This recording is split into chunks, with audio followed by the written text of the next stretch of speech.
And now, from the bowels of the internet, it's the Hate This Podcast.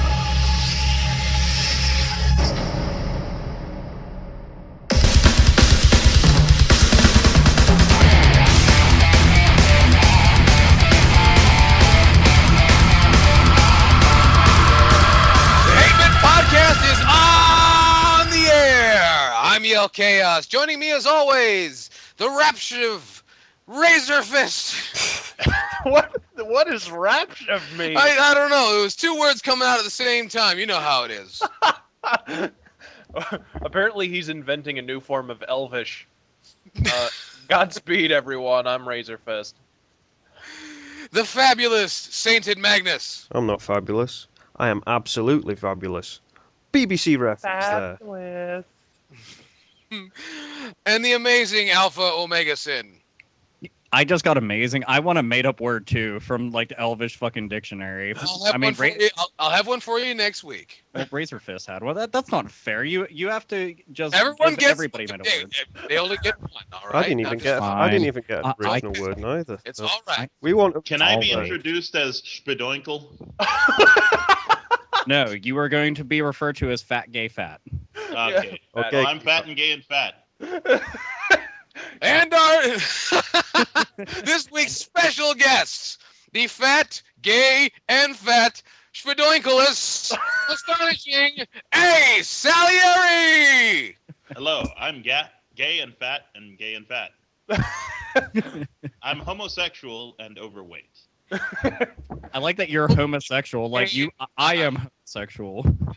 Not a homosexual. I am homosexual. I am the only one. He's the only gay in the village. Ooh, and two BBC references in one show. I'm the only gay Eskimo in my tribe. Oh, I think we were gonna refrain from gay Eskimo jokes today. Oh yeah, I was talking about that earlier. Seeing it came up. Yep, look at it.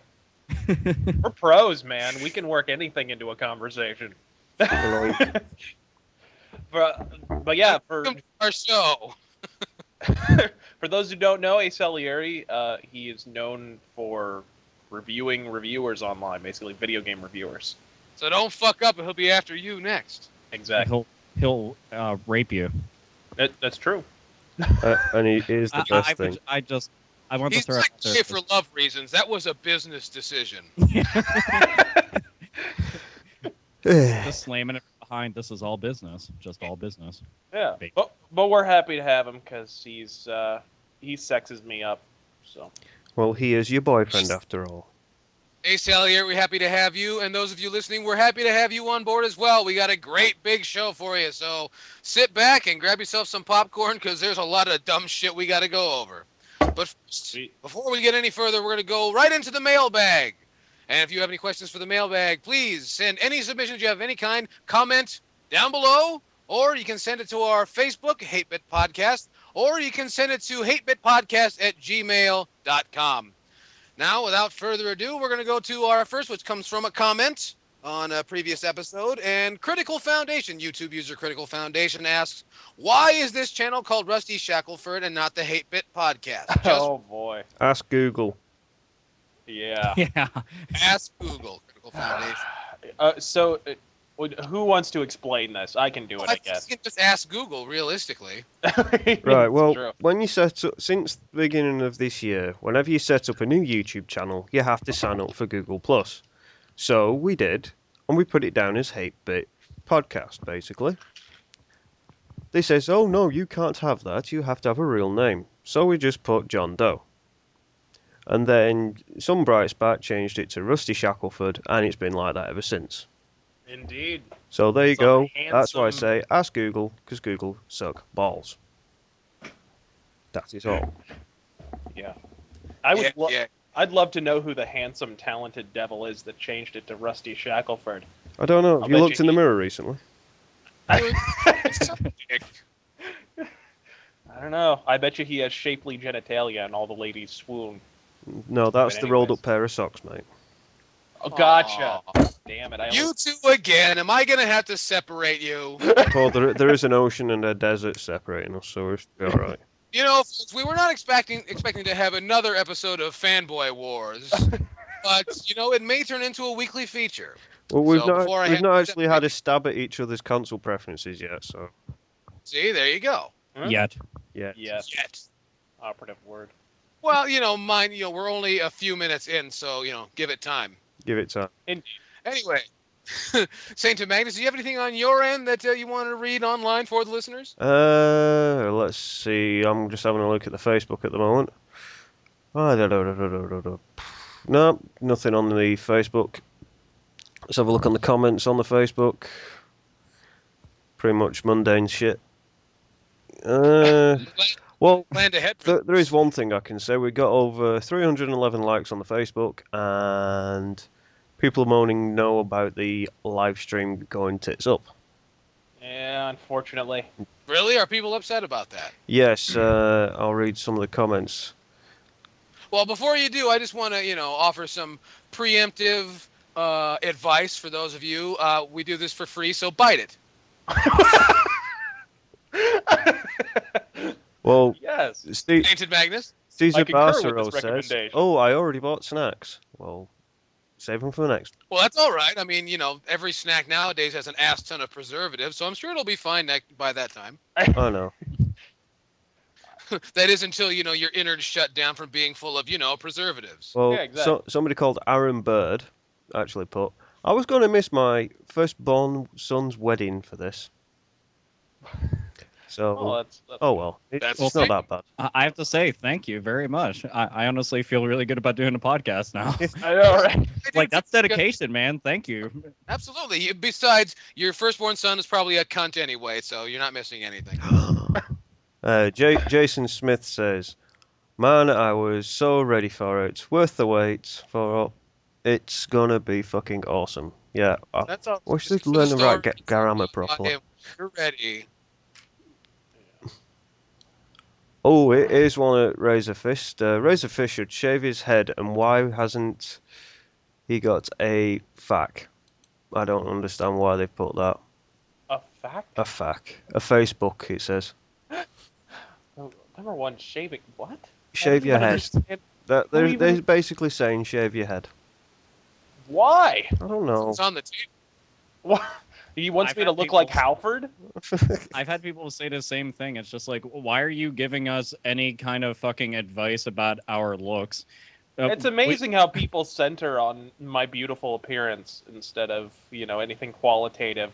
I'm probably the only internet reviewer who's ever used a 7-syllable word, and yet people are going to talk about, hey, you've got some split ends over there. Fuck you. Well, don't Yeah. forget, you're also the only internet reviewer that can probably endorse Maybelline. It's- Maybe it's Maybelline. I always I've thought actually it was on the Max Factor adverts. I've openly endorsed Maybelline on one of my episodes. As a matter of fact, Did you? Gears of War 3 episode. Okay, because I need a recommendation, you know. Let me just throw out one little thing here. Anybody who's going to go onto a fucking video game reviewer's video about a video game that he's reviewing to give fashion advice, please line up to suck a fucking dick. Quite frankly, none of you are even fucking, like, you have no place in society to go and dictate how we're going to look. We have long hair. If we want to cut it, we'll cut it. If we don't, we don't. It has nothing to do with the fuck we're talking about. That's So, the thing. When yep. did this, like, men with long hair used to mean gross, disgusting, I don't want to deal with that guy, and now you're offering fashion advice? I know, Yeah. it's crazy, isn't it? It's like, Alpha backed me up on this. We're always getting fucking comments saying, "Oh, why don't you buy a pair of sandals and you can be Jesus?" That's for fuck's sake. Yeah, haha, Jesus comments. Man, that hasn't gotten old since, I don't know, when I started the fucking channel. Well, shit, we started out the podcast. Shit, Asa knows better than most. Apparently, calling someone fat invalidates any point they ever made in any video ever. Not to Yeah. mention being fat and Apparently, gay at the same time. The problem is you have to not be fat, apparently. You can't be fat and call someone else fat. That's the rule.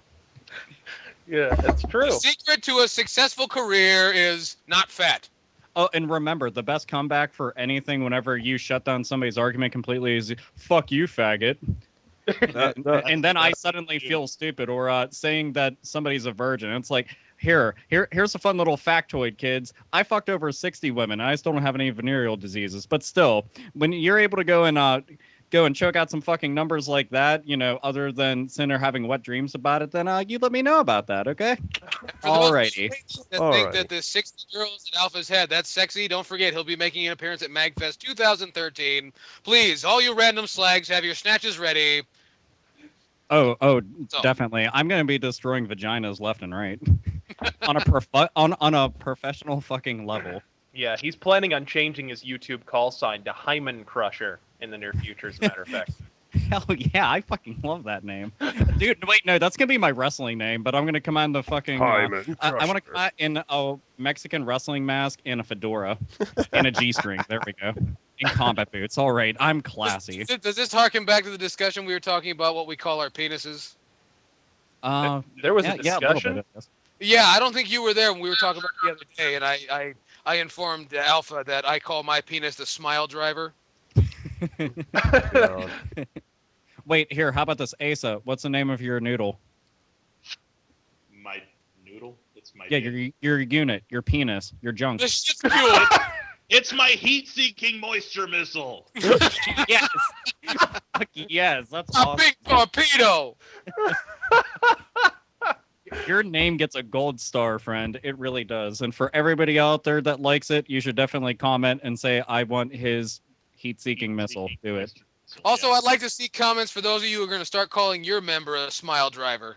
Oh, wait, here. How about this? Everybody, okay, but in all the, what, guys, girls, doesn't fucking matter. What do you call your dicks? Put it in the comments. Everybody names their shit. And if you say that you don't, you're a liar because you've thought about it. So do it. Just derail the conversation. That's what he's good Do you for. realize that EdT1138 and his kids are listening to this right now? That's cool. Good. That's Little great, sex isn't education Hey, for him. those kids got to learn sometime. That's all. That's what- Especially in fucking Ohio. Oh God. Anyway, moving on to our next item in the mailbag. Comes from Jeremiah Cohn Wyant and says, "Hey guys, I want to say that you guys kick major ass. Good. Okay. Anyway, I have two questions for you. Number one, what do you guys think of Nostalgia Tards?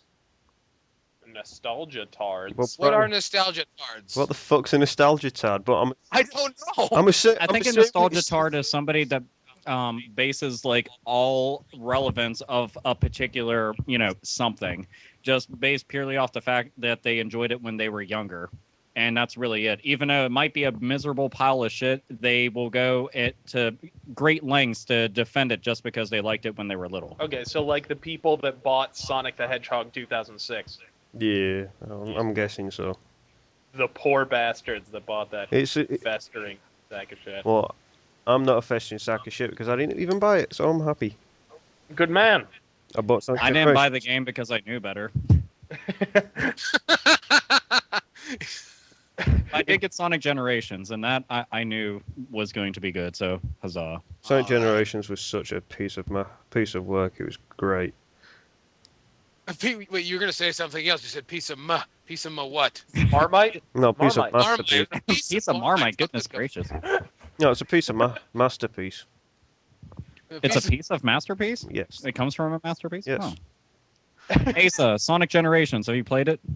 Do you care to?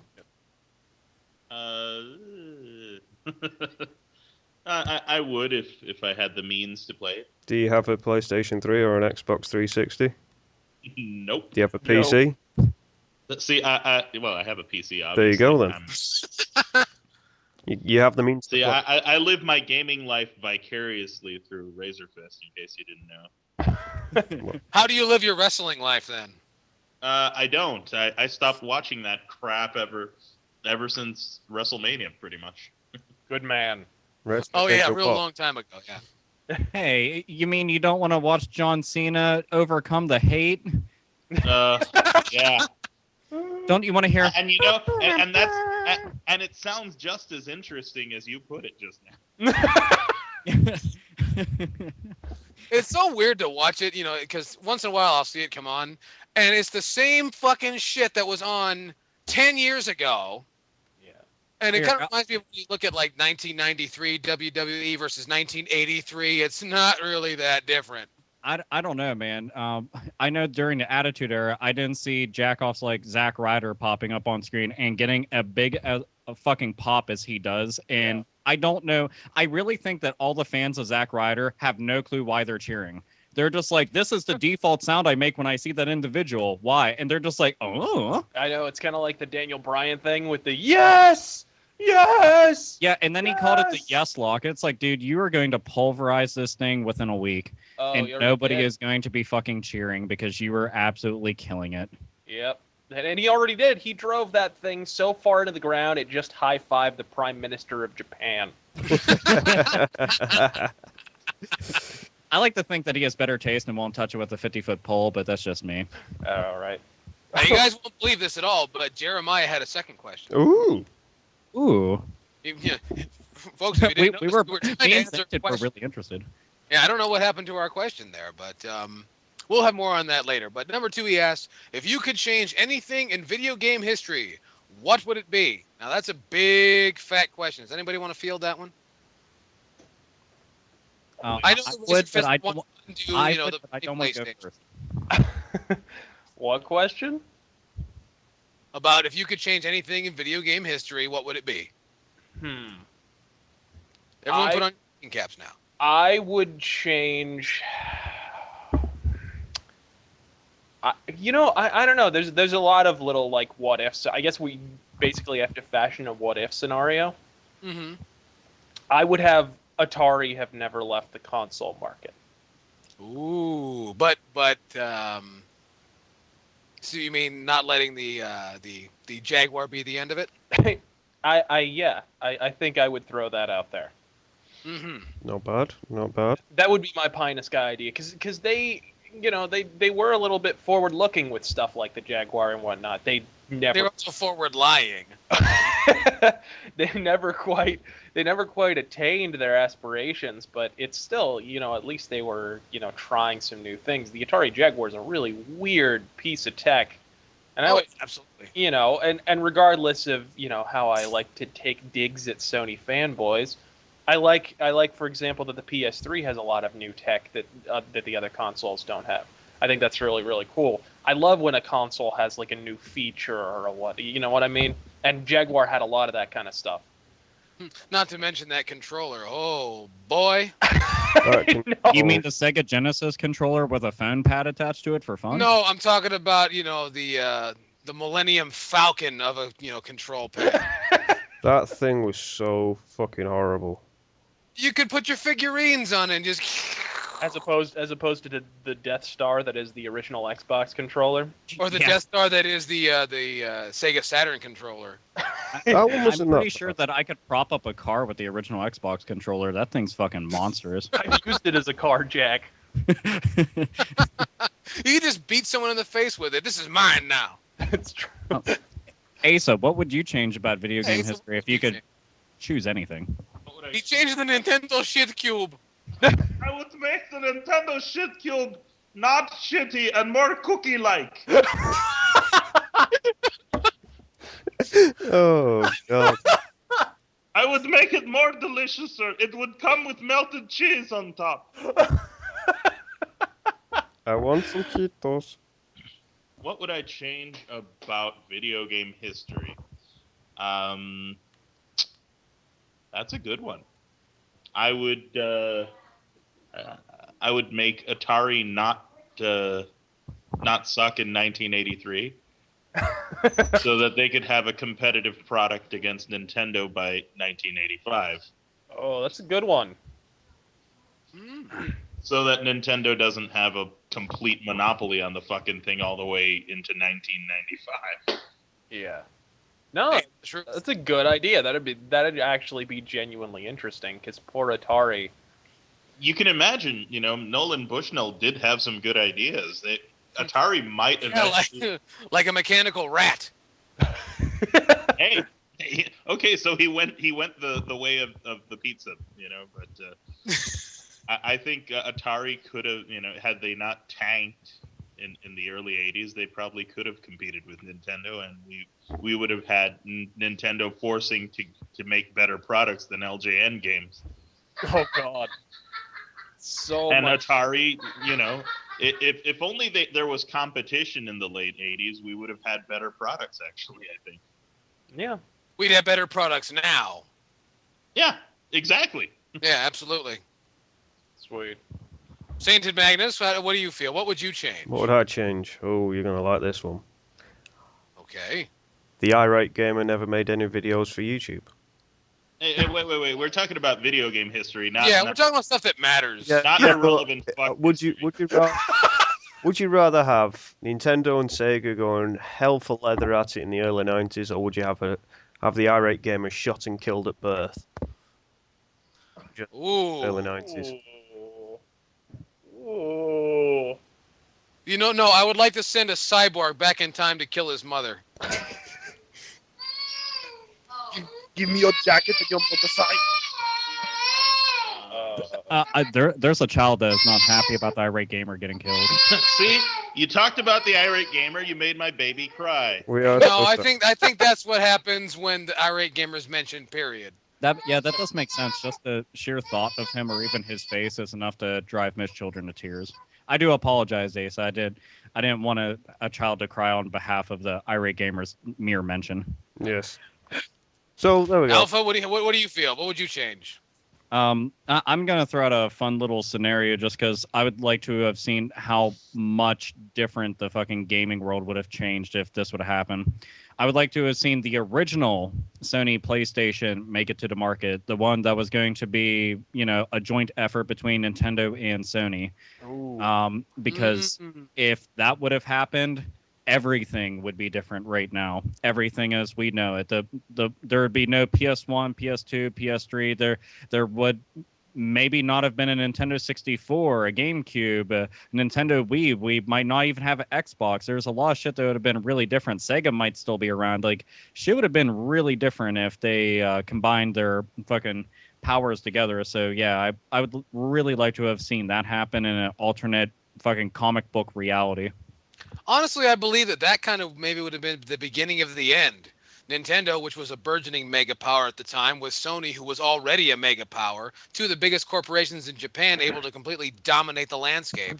I think that would be horrible. Yeah. I don't know. Just imagine if it played out like this. Imagine if the PlayStation came to be, as the Nintendo, it's Sony and Nintendo working together. They keep putting out system after system. So Sega, being desperate to go and compete, decides to side with Microsoft, since we have on a number of occasions now have said that the Xbox is really like the successor to the Dreamcast. And just imagine if they combined their efforts, we'd have two mega power things going head to head, which honestly would be fucking absolutely orgasmic for gamers. As I far as don't I'm think concerned. Sega would have sided with Microsoft. I think Sega at that time, back in 1995, would have been better to side with Intel.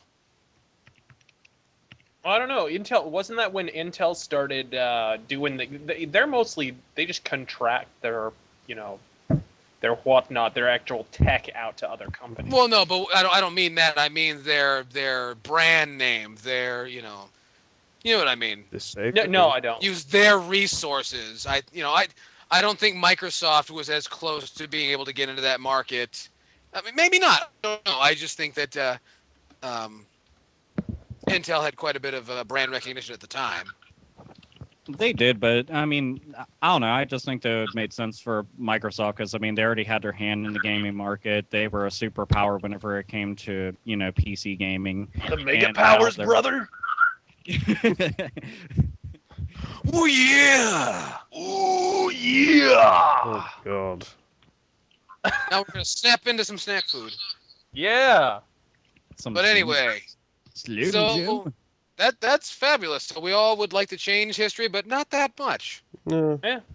That says something about this podcast. Well, that's enough of the mailbag. We're gonna have to move into our next segment. We'll have more of the mailbag in our second half, but we're gonna go directly to. Oh, this is something that everyone was talking about, and I'm afraid I don't have too much to say about it. But the Elder Scrolls MMO. Oh. Sainted Magnus, you brought this up. Go ahead. Well, basically, it's an MMO which doesn't actually follow anything to do with the mythos of fucking Elder Scrolls or any of the Elder Scrolls games whatsoever. It's It's going to be a mess, basically. It's going to be cash-in. It's not even going to be a mess. It's going to be a fucking cash-in. As a matter of fact, Thank you. just for some perspective, they're not even having Bethesda develop this game because Bethesda refuses to be involved with this festering pile of regret. So they're going to turn around and ZeniMax is contracting it out to some other company, I guess. So it's not even a Bethesda game. It's just ZeniMax. ZeniMax owns the license. So they're like, okay, better crank this out, which we all saw how well that worked out with, Battlespire and Redguard and all those fantastic spin-off games.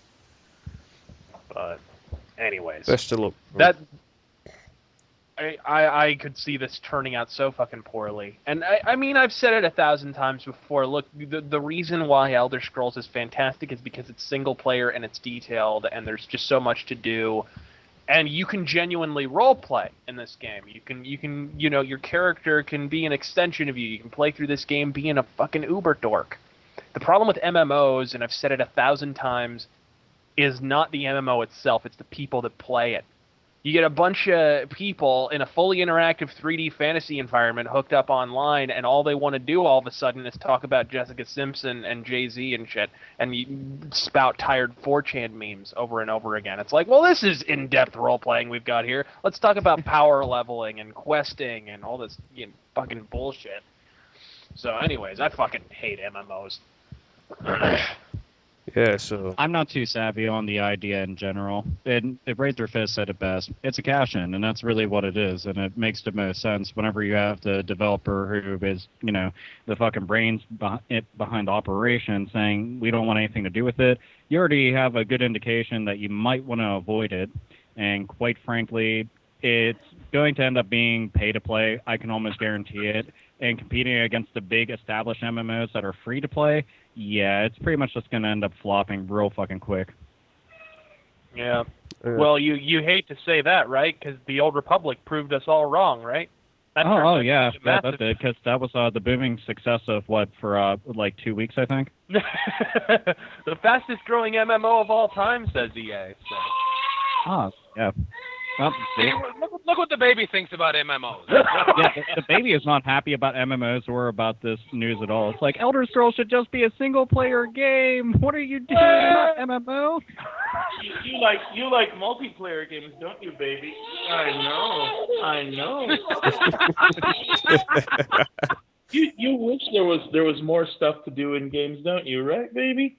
Are you kidding? Janie's favorite games are Mario. Exactly. See, she has taste. Hey, my favorite games are Mario. Exactly, because you have taste. Oh, my little baby. I know. They've ruined gaming, haven't they? All right. and that's the opinion of our live studio audience. I do like the fact that we have a live studio audience. This is. I know. Well, would you believe this? But somebody went and announced that we were gonna have a live stream. Did you hear about that? Some knucklehead said something about that. Yeah, who was that? It was this one that guy. was that one prick that no one likes with the glasses. Right. I don't know. I remember it was like yelling karate or something. Yeah, he's kind of a prick, I mean, he's got that stupid horn hat. Oh, and he's a smoker. Dear God, ew, who does that? He's gonna get lung cancer. I'm pretty sure that everybody should notify him that he'll get lung cancer. A lot of people's grandmas died from smoking. Really? Yeah, I heard. I read it. See, we are educating everybody right now. The more that you know. Grandmother is going to die. Those cancer sticks, folks. Those cancer sticks. That's what it is. A live stream. I heard about that. That's kind of weird. I mean, I think somebody's typing about the live stream right now. I heard typing about it. What? I'm pretty sure that somebody's typing right now, where the fuck is the live stream? And I apologize. I wish that we were live right now. We would have a baby freaking out about the irate gamer and the fact that they're trying to ruin a successful series by tacking MMO onto the side of it, like a conjoined twin, staple gun after all. Yep. Yeah. And yeah, I think it would be awesome. And and Yell Chaos, you could wear your Viking helmet. Hey, man, shut up! No, but I like the idea of you wearing a. Cover and shit. No. So, anyways, like moving on from the Elder Scrolls MMO Moving on, that we've long since moved on from, anyways. Yes. Right. Yes. Everyone, oh my goodness, everyone's favorite role-playing experience, Call of Duty Black Ops 2. The best RPG ever. The best best RPG irrelevant on game the ever. market. It's the most irrelevant game of this generation, to be quite honest. Whoa, whoa, whoa! How the Look, fuck can you say that's that? an No, inflammatory statement, man. I refuse to accept that. That game sells a lot. That means it is definitely the besterest game ever, and you are a real gamer if you play, and you're not a real gamer if you don't. Troll, lol, lol, lol, lol, lol, just like on game trailers, fucking Lol. faggots. In general, okay, look, it's Black Ops 2, and I'll tell you this much, and this is the honest god fucking truth. It looks better than other Call of Duty games, but that doesn't mean a whole lot coming from me. It really doesn't. It basically means it looks like every other Call of Duty, just slightly better, because they were just like, look, it's set in what year was it? I forget. It's like 10, It's about 12, 13 15. years into the future, so about 2025. Okay. So it's basically in the future, not like a Halo-esque future, but regardless, look, it's Black Ops 2. Not an even remotely interesting future like Deus Ex Human Revolution or Halo or a game that doesn't They suck. can actually use their imagination to come up with pretty much whatever they want. Yeah.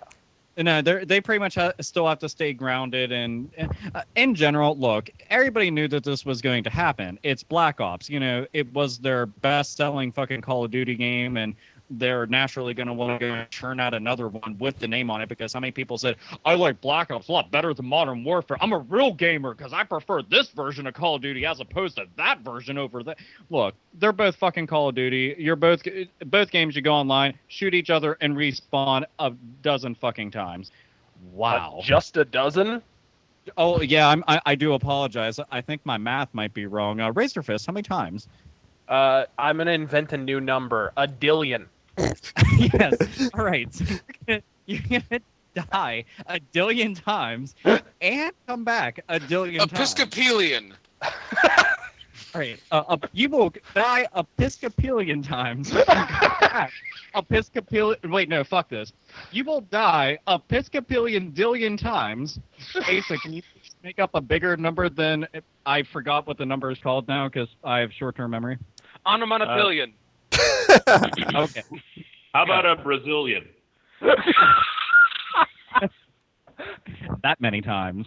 Look, it's basically everybody already knows one-player campaign. Nobody will fucking play it because they don't fucking care. They'll go online and just shoot each other because their friends bought it and they don't want to not be playing online with their friends. That's it. Time to cash in, folks. Oh, and pay $15 per fucking map pack that they go and put out. It'll be fun. I think that says a lot about interpersonal communication between people these days. Yeah, man, I can't wait for my birthday. I'm going to get a game and I'm going to shoot all my friends. Yeah, it's like, yeah, I want to shoot all your friends too. Or me and my friends are shoot your friends. So yeah, you choose your friends and then I'll choose them afterward. Anybody remember the 90s drive-by shooting thing that was happening like every day? Wasn't that Yeah. the Darto? Dude, I live in Los Angeles. Tell me I don't know about it. That's what it made me think about, because it's just like shooting friends. And it's just like, well, I mean, gang members were just driving around with fucking bandanas around their mouth, and they're like, pow, pow, pow, pew, pew, pew, dead people and stuff. Yeah. Yeah. I own streams. Go get some donuts. Classic, Yeah, it's folks. up to. I'm not very excited because I don't care. I didn't care about Modern Warfare 3 except for when it sold for over $9,000 on eBay and I died inside. 3 days before the game was actually due for release, I thought that Yeah, fucking and the best part funny. is they're like, yeah, I got the game early. Oh, wait, you can't even go online because there's no fucking active servers. Way to go, champ. Hurdy-gurdy. Anyway, I don't know. I got my system. It feels to me like they're just basically. I mean, I'm looking at this footage. It's the same exact engine as Modern Warfare. You can clearly tell the graphics haven't been upgraded at all. It's exactly the same. Apparently, the future is just as brown and gray as the past, and it just How dare you? It looks like a futuristic skin. It looks like a Mad Max skin for Modern Warfare is what it is. That's what it strikes me as. That's all that they need to do, though. They literally could just like move a couple of things around in every single Call of Duty, put it out there, call it. Are you implying that's what they don't do? That's exactly what they do every time. Modern Warfare 3 was the same game. I'm pretty sure he moved the stairs over there. Well, doesn't matter. New game, $60. Oh, right. $2 map pack. I think he moved the box over there. Hell yeah, hide behind there. It's chest high after all. Exactly. Pop a squat, don't get shot. Wait, that kind of rhymed. Huh. I know, right? Know it, didn't know it. Continuing on. Yeah, so, in conclusion, Black Ops 2 is a waste of your money and a waste of my time. Yes. Thank you. Thank you, Activision. Thank you. Thank you. Yeah. And eat a dick. Anyway, we're classy on this show. Now we have to talk about the $99 Xbox, or the box in the clouds, as I'm calling it, the guinea pig. Who wants to take the ball and run with it? You'll be a fucking idiot to buy it. The box in the clouds. Is that like Tifa's box, or? Yeah. No, it sounds like you know what it sounds like? It sounds like the advanced scout for cloud video game consoles. That's what it sounds like to me. They're just, you have to buy some kind of subscription that's essentially perpetual on this thing. Sure, it only costs $100 out of the gate, but you're going to wind up paying to be online so that you can play games in the first place, because your system doesn't have. Is it not going to have actual like disc playing capability, or what the fuck? As far as we know, confirmed it's that. just the 4 gigabyte Connect bundle for $99. Then you're paying $15 a month for Xbox Live Gold, basically. And you have to. It's mandatory. It's a mandatory thing. Well, it'd be more accurate to say, what is it, $60 a year? Because that's how they do the subscriptions. You pay it the one time, and then No, it's $15. Oh no, it's $15 a month, no matter what. You can't just pay for a gold subscription. So ultimately, you have to pay for the 2-year plan. It's $360 right there, which is kind of funny because it's $360. Huh. Isn't that lovely? But yeah, you have to pay $99, then the $360 on top of that. So that's $460, not including any kind of tax. Man, but here, they do have exclusive things to stream and watch, like some sports channels and possibly Netflix, maybe. And last time I checked, Netflix is only a couple dollars to be able to have a subscription to, so throwing that in doesn't make me feel like I got anything. Yeah. Sure you did. You got a boot right in your dick. Yeah, pretty much. You want to know what this is? It's a fucking guinea pig system. All they're trying to do is figure out what exactly people are willing to go put up with, buy, and just overall be stupid enough to have in their fucking house. And you want to know what? They're going to go and take all that fucking, like... Oh, goodness, I heard typing. That scared me like a deer in headlights, but yeah. Basically, they're just going to take all this information from launching this piece of fucking shit and then apply it to the Xbox 720 or whatever they're going to call the fucking system, and that's what we'll get. So, yay, guinea pigs. So that's right. That's right, folks. What you need to do this holiday season is take yourself and the rest of your family on down to your local Walmart, beat up all the clerks, take all the Xbox 99, whatever the hell they are, and burn them in the parking lot in effigy. Yes. And to be quite honest, the best way to justify it, describe it really, is like taking out a mobile phone contract. That's the best way to describe it. It is, but the thing is, they feel like they can get away with this because they're like, yeah, but I mean, people pay extra to have like an iPhone and for like Android phones and blah blah blah, and it's like, no, it's a fucking console. We've had consoles forever and ever and ever and ever. We haven't had to go. Tried this was called OnLive. Yeah. Oh. Yeah, and that, like, to me, it's just like, why would you bother paying that much for it when you could just buy a regular 360, their best fucking bundle that they have available to you, that'll come with games that connect, a big fucking beefy hard drive, and a bunch of other shit, and it's cheaper still. I'm going to share something with everybody, and for those of you youngsters, you might not remember, but a long time ago, there was something called the Sega Channel. Who remembers the Sega Channel? Me. Okay. Remember the Sega Channel was this attachment, and you could play games, stream them onto your console. this was just one of those add-ons to make the Genesis even better, or the Mega Drive for those of you abroad. And that was this add-on that did this wonderful thing. Well, this new console, that's all it fucking does. Yep. That's all. This one little feature is all that comes out of this machine. And it's ironic because they're trying to say, well, this is for people that aren't quite the hardcore gamers, and and it's just like, what the fuck are you talking about? Like, I know exactly what they're talking about. They're saying they're targeting naive people. yeah, It is a tacit admission that they are going to target naive people. well, the major thing that's going to happen is this is what's going to happen to the everyday parent that does not know any better. During the holiday season, okay, they're going to go out to whatever fucking store it is that they buy their stuff at, and they're going to be like, okay, my son or daughter has said they want an Xbox 360. Oh, holy shit, look at this one over here. This one's only $99? Are you kidding me? Oh, yeah, I'll pick that up. And they get home, and then they absolutely get fucked right in their ass. That's what's going to happen, and it sucks because, well, it's going to sell a couple thousand units, and a couple thousand people are going to be pretty pissed off whenever they get home. Absolutely. And we've already talked about garbage like, the idea of the cloud and DLC, and how they're both kind of intermingled. It's kind of an incestuous relationship. But I think I just created some fan porn. But I anyway, think you did too. Roll 34. but I mean, just the idea that you don't you do not own your own games. You Nope. don't.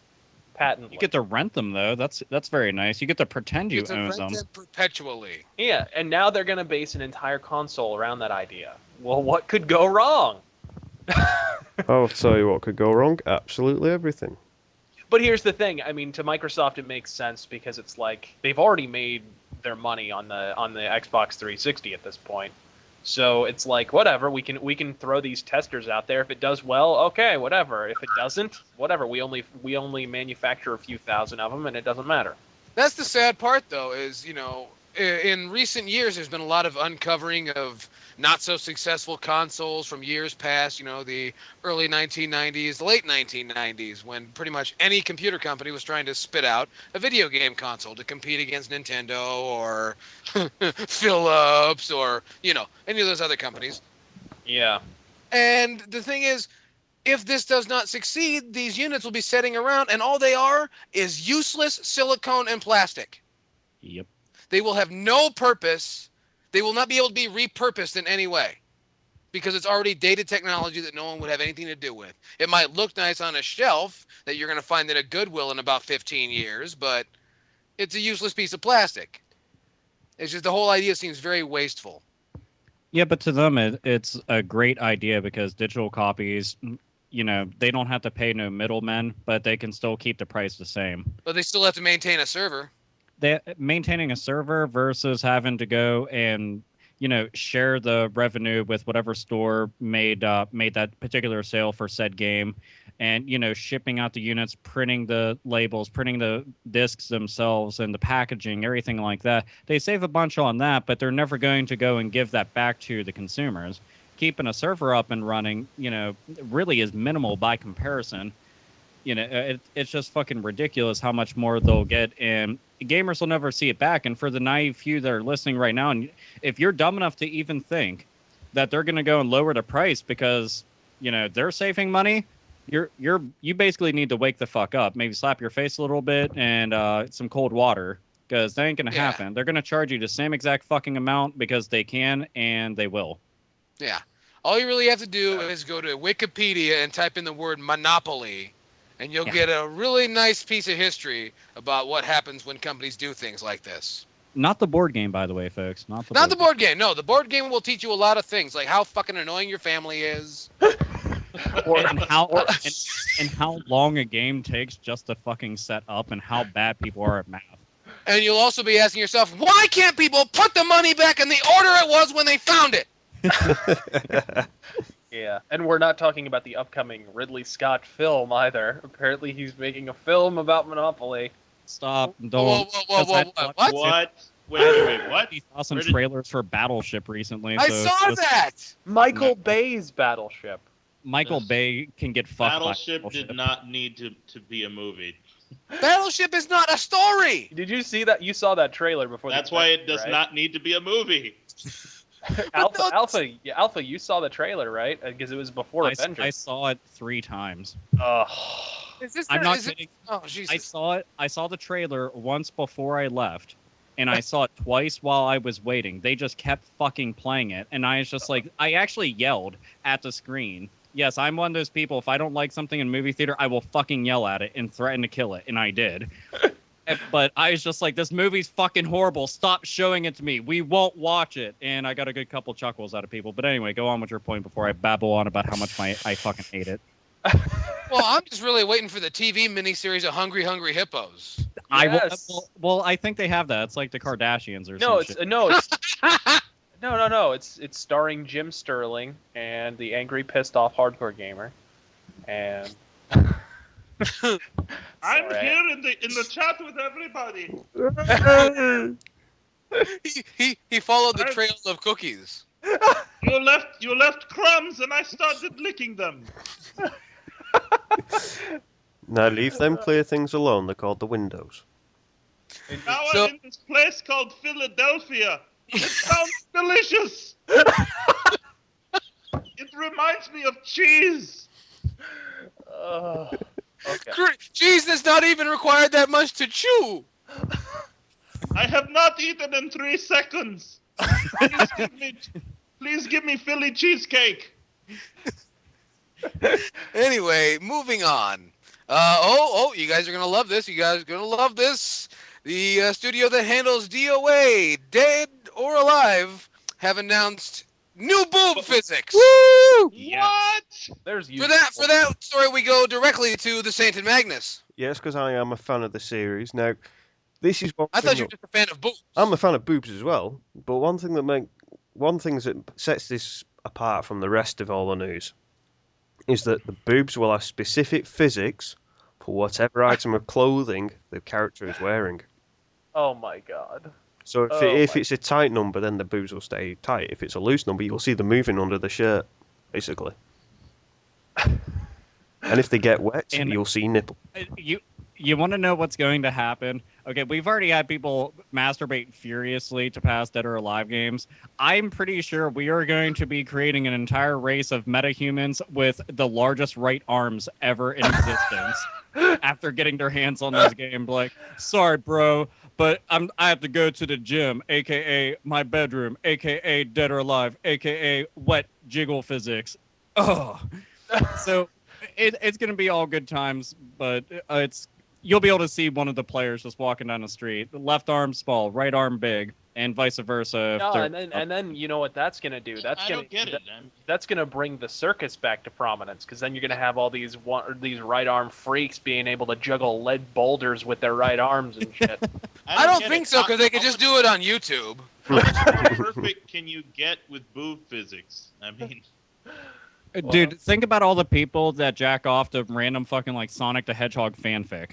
yeah, Oh, except God. see, the boobs were good enough as they were. I don't think they needed more, bounciness. Okay. Asa, I don't know what the fuck you're thinking, but I need to know if two tits can go in opposite directions because she landed on her back. All right. That's what I want in my games. I understand I want great control, a good roster of characters, a good combo system, and things like that, and a nice counter system. But I also need my titties to be like on point accurate with whatever fucking direction they're going in. And if the wind blows just right, I need them to be standing on fucking like point.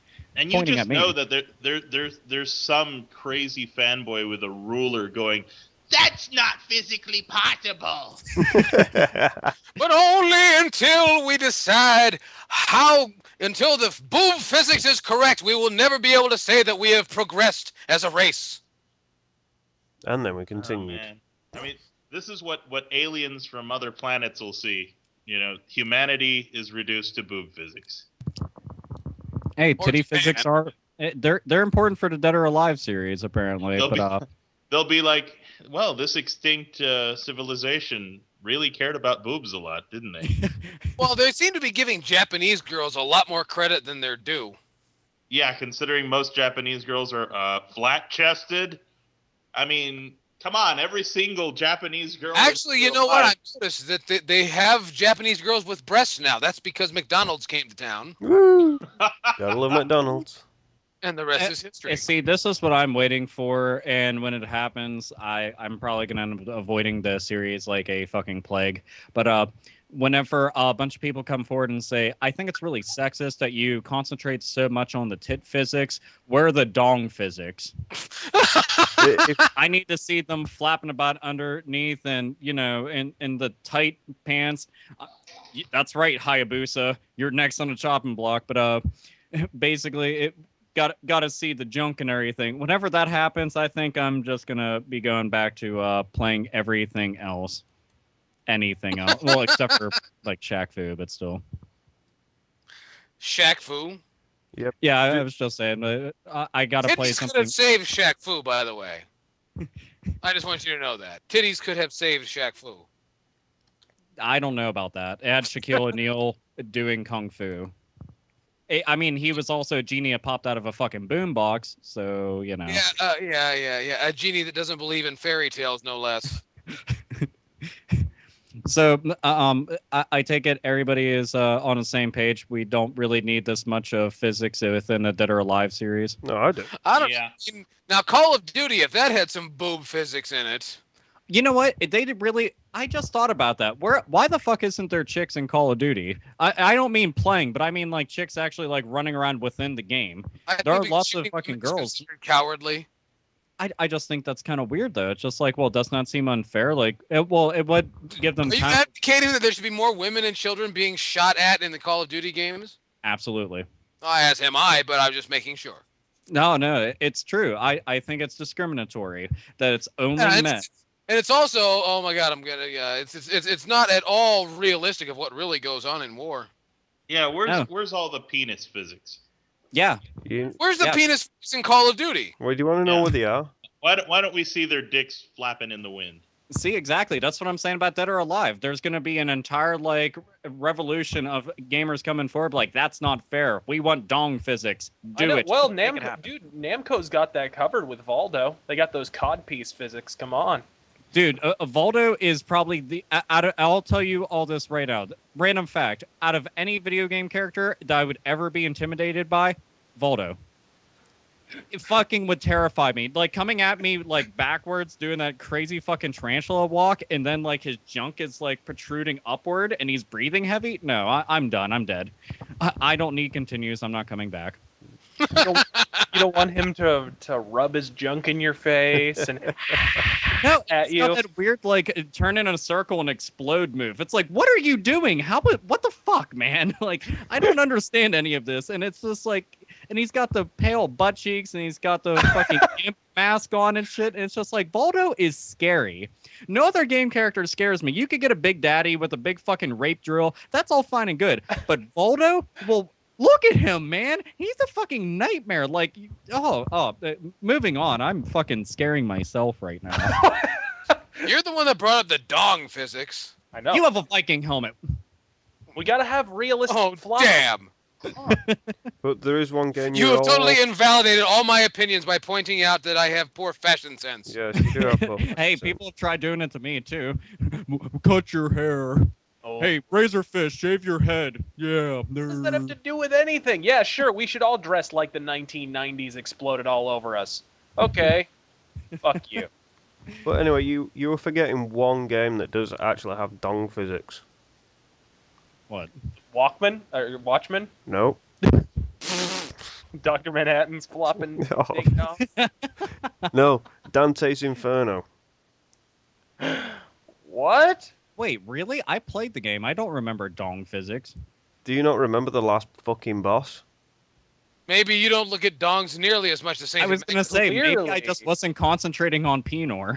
I remember. Wait, didn't it have that one boss with she had the big titties and things were flying out of them? Well, there was I that remember one, but it's the last boss, right? You're fighting him, and then suddenly he grows to about the size of a fucking skyscraper, and you just can't fucking look away because they're just sat there right in the fucking middle of the screen. I don't know, man. Like, I mean, I beat the game, but maybe it's just one of those things. Yeah, Like, but- whenever Gentlemen, you're traumatized, The like, future.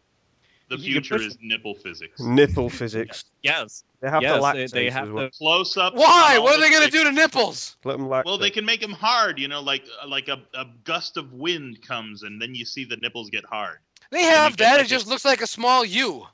and then you get like a close up of the tits, so that the fanboys can really get a good wank out of it. Yeah, don't forget. Then they're gonna have areola physics. Exactly. Yeah, that way you can see you can see the little dots come out. Yeah, the little goose pimples on them. Yeah. And the collector's edition comes with lotions and a box of tissues. Just getting I mean, people. shit, we prepared for- already have games that come with underwear. Catherine, Yes. I have it. I have it on my shelf. We were trying to be subtle. you don't need to be subtle. Oh wait, no. If you pre-ordered Maximo, you also got his boxers. Wow. I sadly didn't pre-order it. I really wish I would have a pair of the heart boxers. Those things were pretty Well, cool. then I advocate the next collector's edition, Dead or Alive, should have like a bikini top in it, but just the top. In Japan only, it comes with used panties. Oh, go to Every game comes with used panties in Japan. It doesn't matter Hey, if it's they're collector's trying to edition. fight their way out of a recession, and sometimes you have to resort to desperate tactics. This is very true. Anyway, Hate fans, that brings us to our second half of this segment. And we're going to go again into the mailbag. The douchebag. The The placenta. the female bag, as it were. With placenta and what have you. If you joined us last week, you know all about that sort of thing. Placenta Anyway, bag. Placenta bag. if you have any questions or anything you'd like read on the show, please drop us a line at hatebitpodcast@gmail.com or find us at facebook.com/hatebitpodcast. Yes. You can also find any other contact information in the drop-down box, also called the description, below. And also, please feel free to leave a comment because we read the comments as well. So, our next question comes from Fernando M. Caballero. And he says, "Hey guys, you don't sound like a Fernando to me." He says, "With the Nintendo Wii being discontinued soon and the PlayStation Move slowly moldering into oblivion, do you think rail shooters will go the way of the dodo? Being a huge rail shooter junkie myself, I was pretty excited with the Wii setup, and if any of you have played Sin and Punishment, Star Successor, you know the console was built for that style of game. I was hoping in vain Sega would take note and have another go at reviving Panzer Dragoon, but it seems that there is no such hope. If any of you like rail shooters, what do you think the future holds for this niche genre?" I have a lot to say about it, but I'll let you guys all go first. Well, I like rail shooters. No, please go on. Yeah, I like well- them too. I mean, I just played Final Fantasy 13, and it was the best rail shooter I've ever. Thank you. Yay. I thought it was a shmup. Oh No. God, speak fucking English. It's shoot 'em up. Jesus, Shoot 'em up. Yes. fucking schmup. Even that's a fucking contraction. That fucking annoys me. When somebody goes shmup, I've got a shmup. It's like the best shmup. I'm like, oh for fuck's sake, it's a shoot 'em like, up. dude, you're a gamer. You don't have a girlfriend. You can slow down and take your time. Well, at least I'm not married. Not you. I meant them. I was trying to help you. Fuck you, man. Anyway, the mighty Alpha Megasin was talking. Oh, I guess I'll go with this. I have a crazy large collection of on-rail shooting games everywhere. It's been one of my favorite things since I was little. Every time I went to an arcade, if I saw just any game with like a little gun to pick up, I would play it immediately.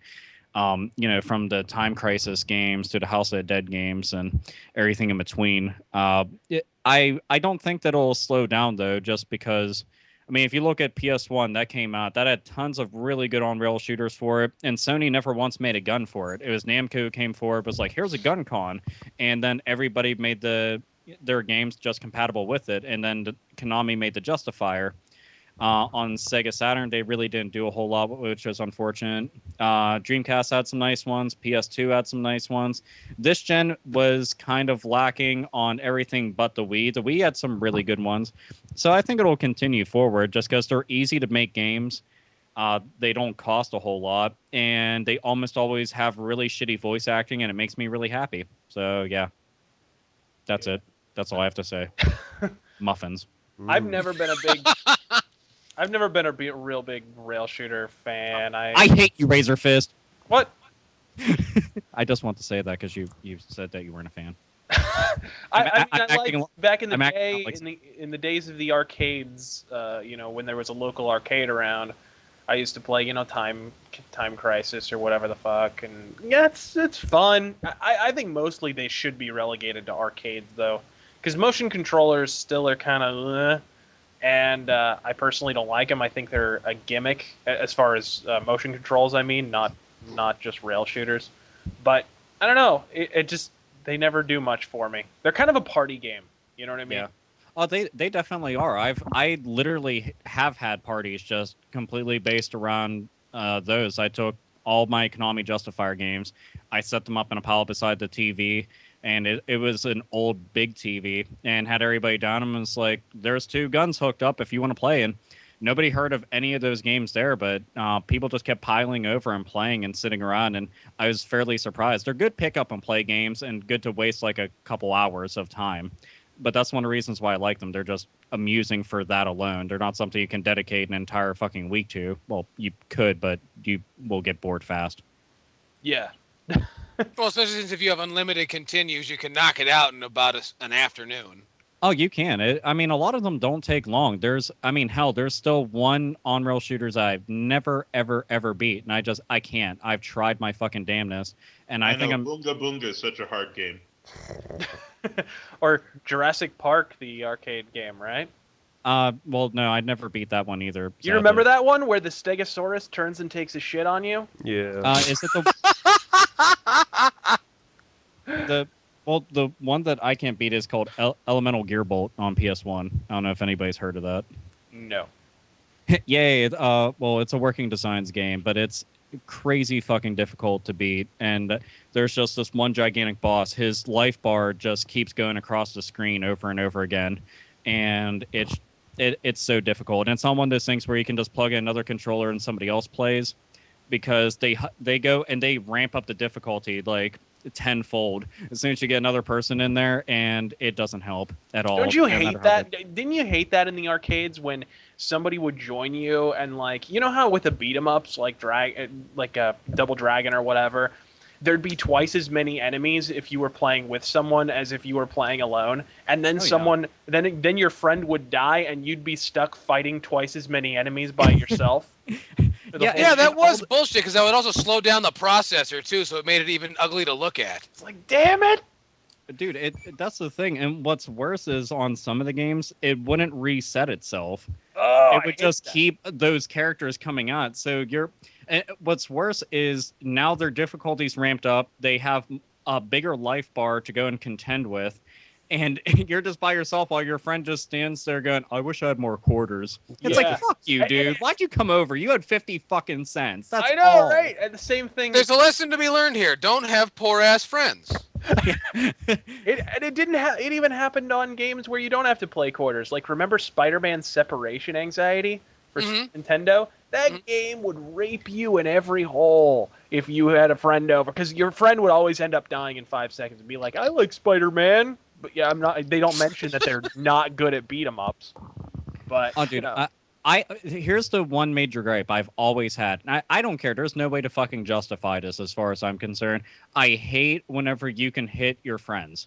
oh, There's Oh, way that is like the worst feature of any Yeah. fucking It's cooperative the game. worst. It's the worst feature, but I defend it because it adds something to the game. yeah, You frustration one and more annoyance. challenge. I mean, it makes you want to slap the shit out of your partner. It's great. It does give you incentive, doesn't it? See, Yeah, here's it does. the one major problem I always had with it was, say, okay, both you and your friend, you're running around, and the group of enemies, they come on screen and they come running at you. Well, I've had many scenarios where they run right past me and just they dogpile the fucking my friend.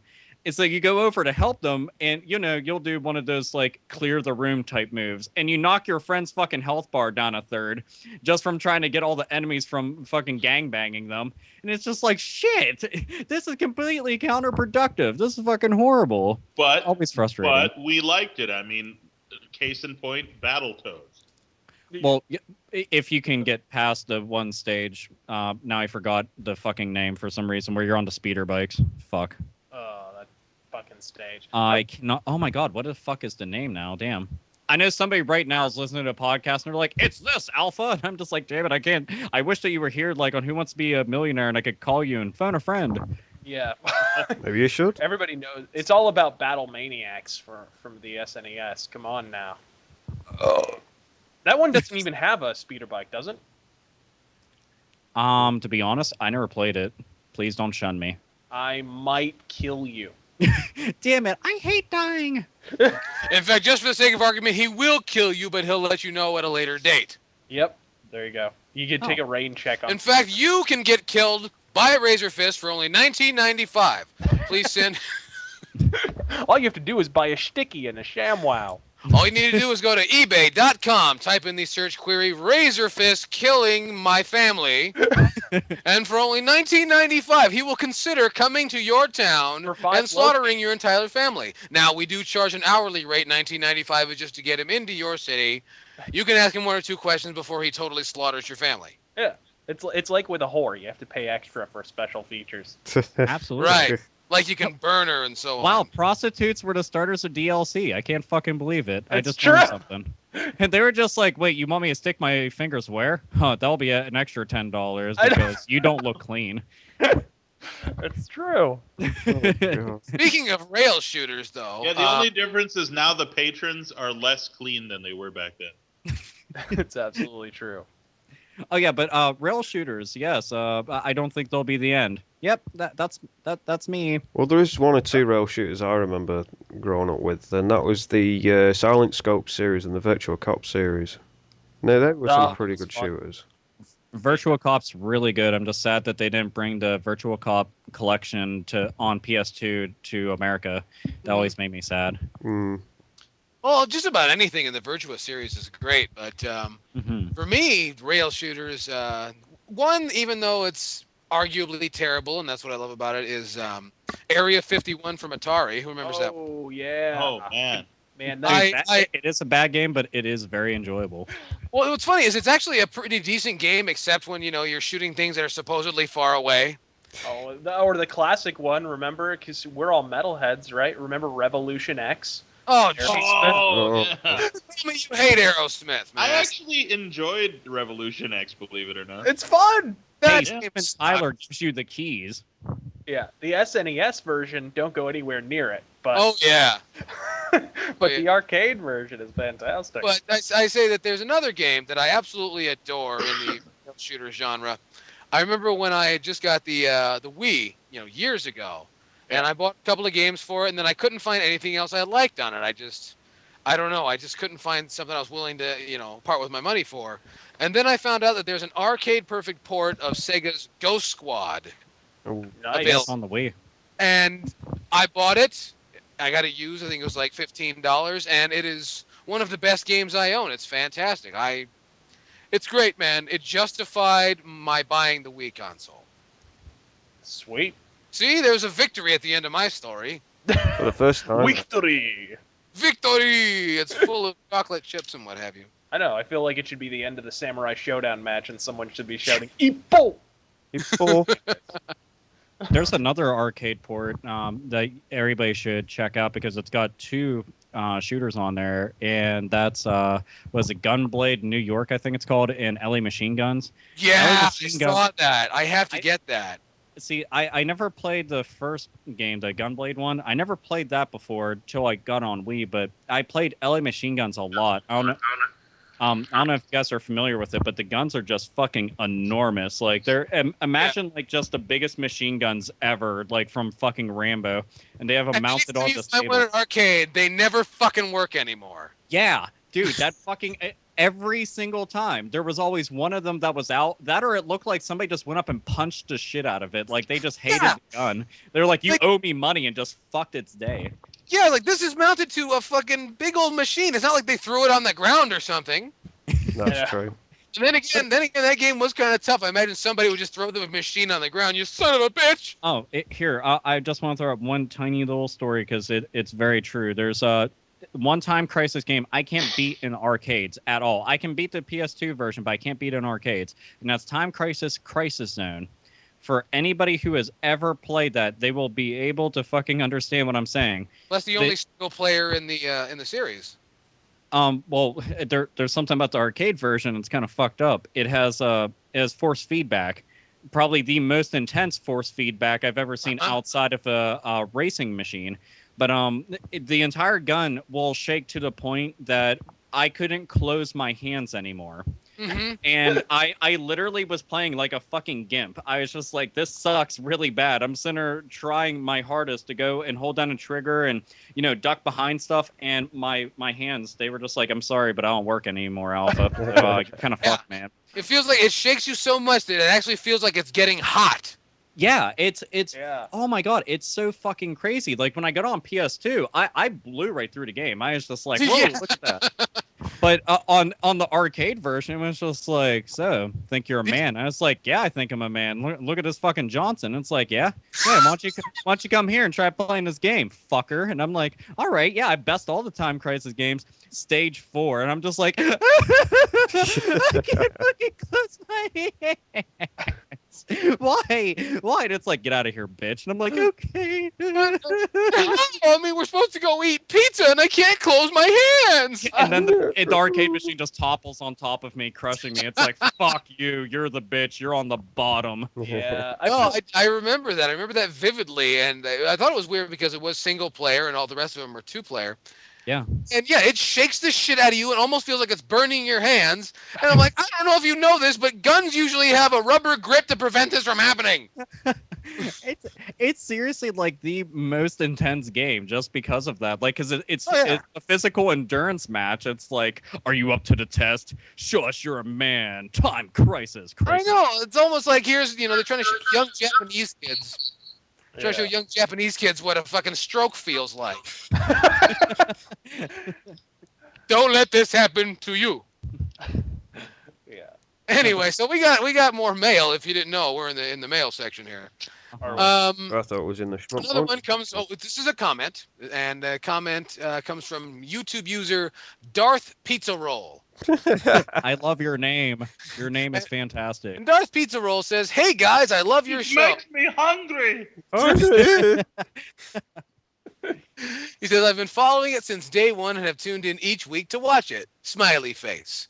Thank you. Now here's a question for you guys. Do you think that Resident Evil 4 is overrated? Yes. I can't help but think of it as the Final Fantasy VII of the 6th generation. Both games marked as a turning point for both franchises, and both franchises started to suck after said games.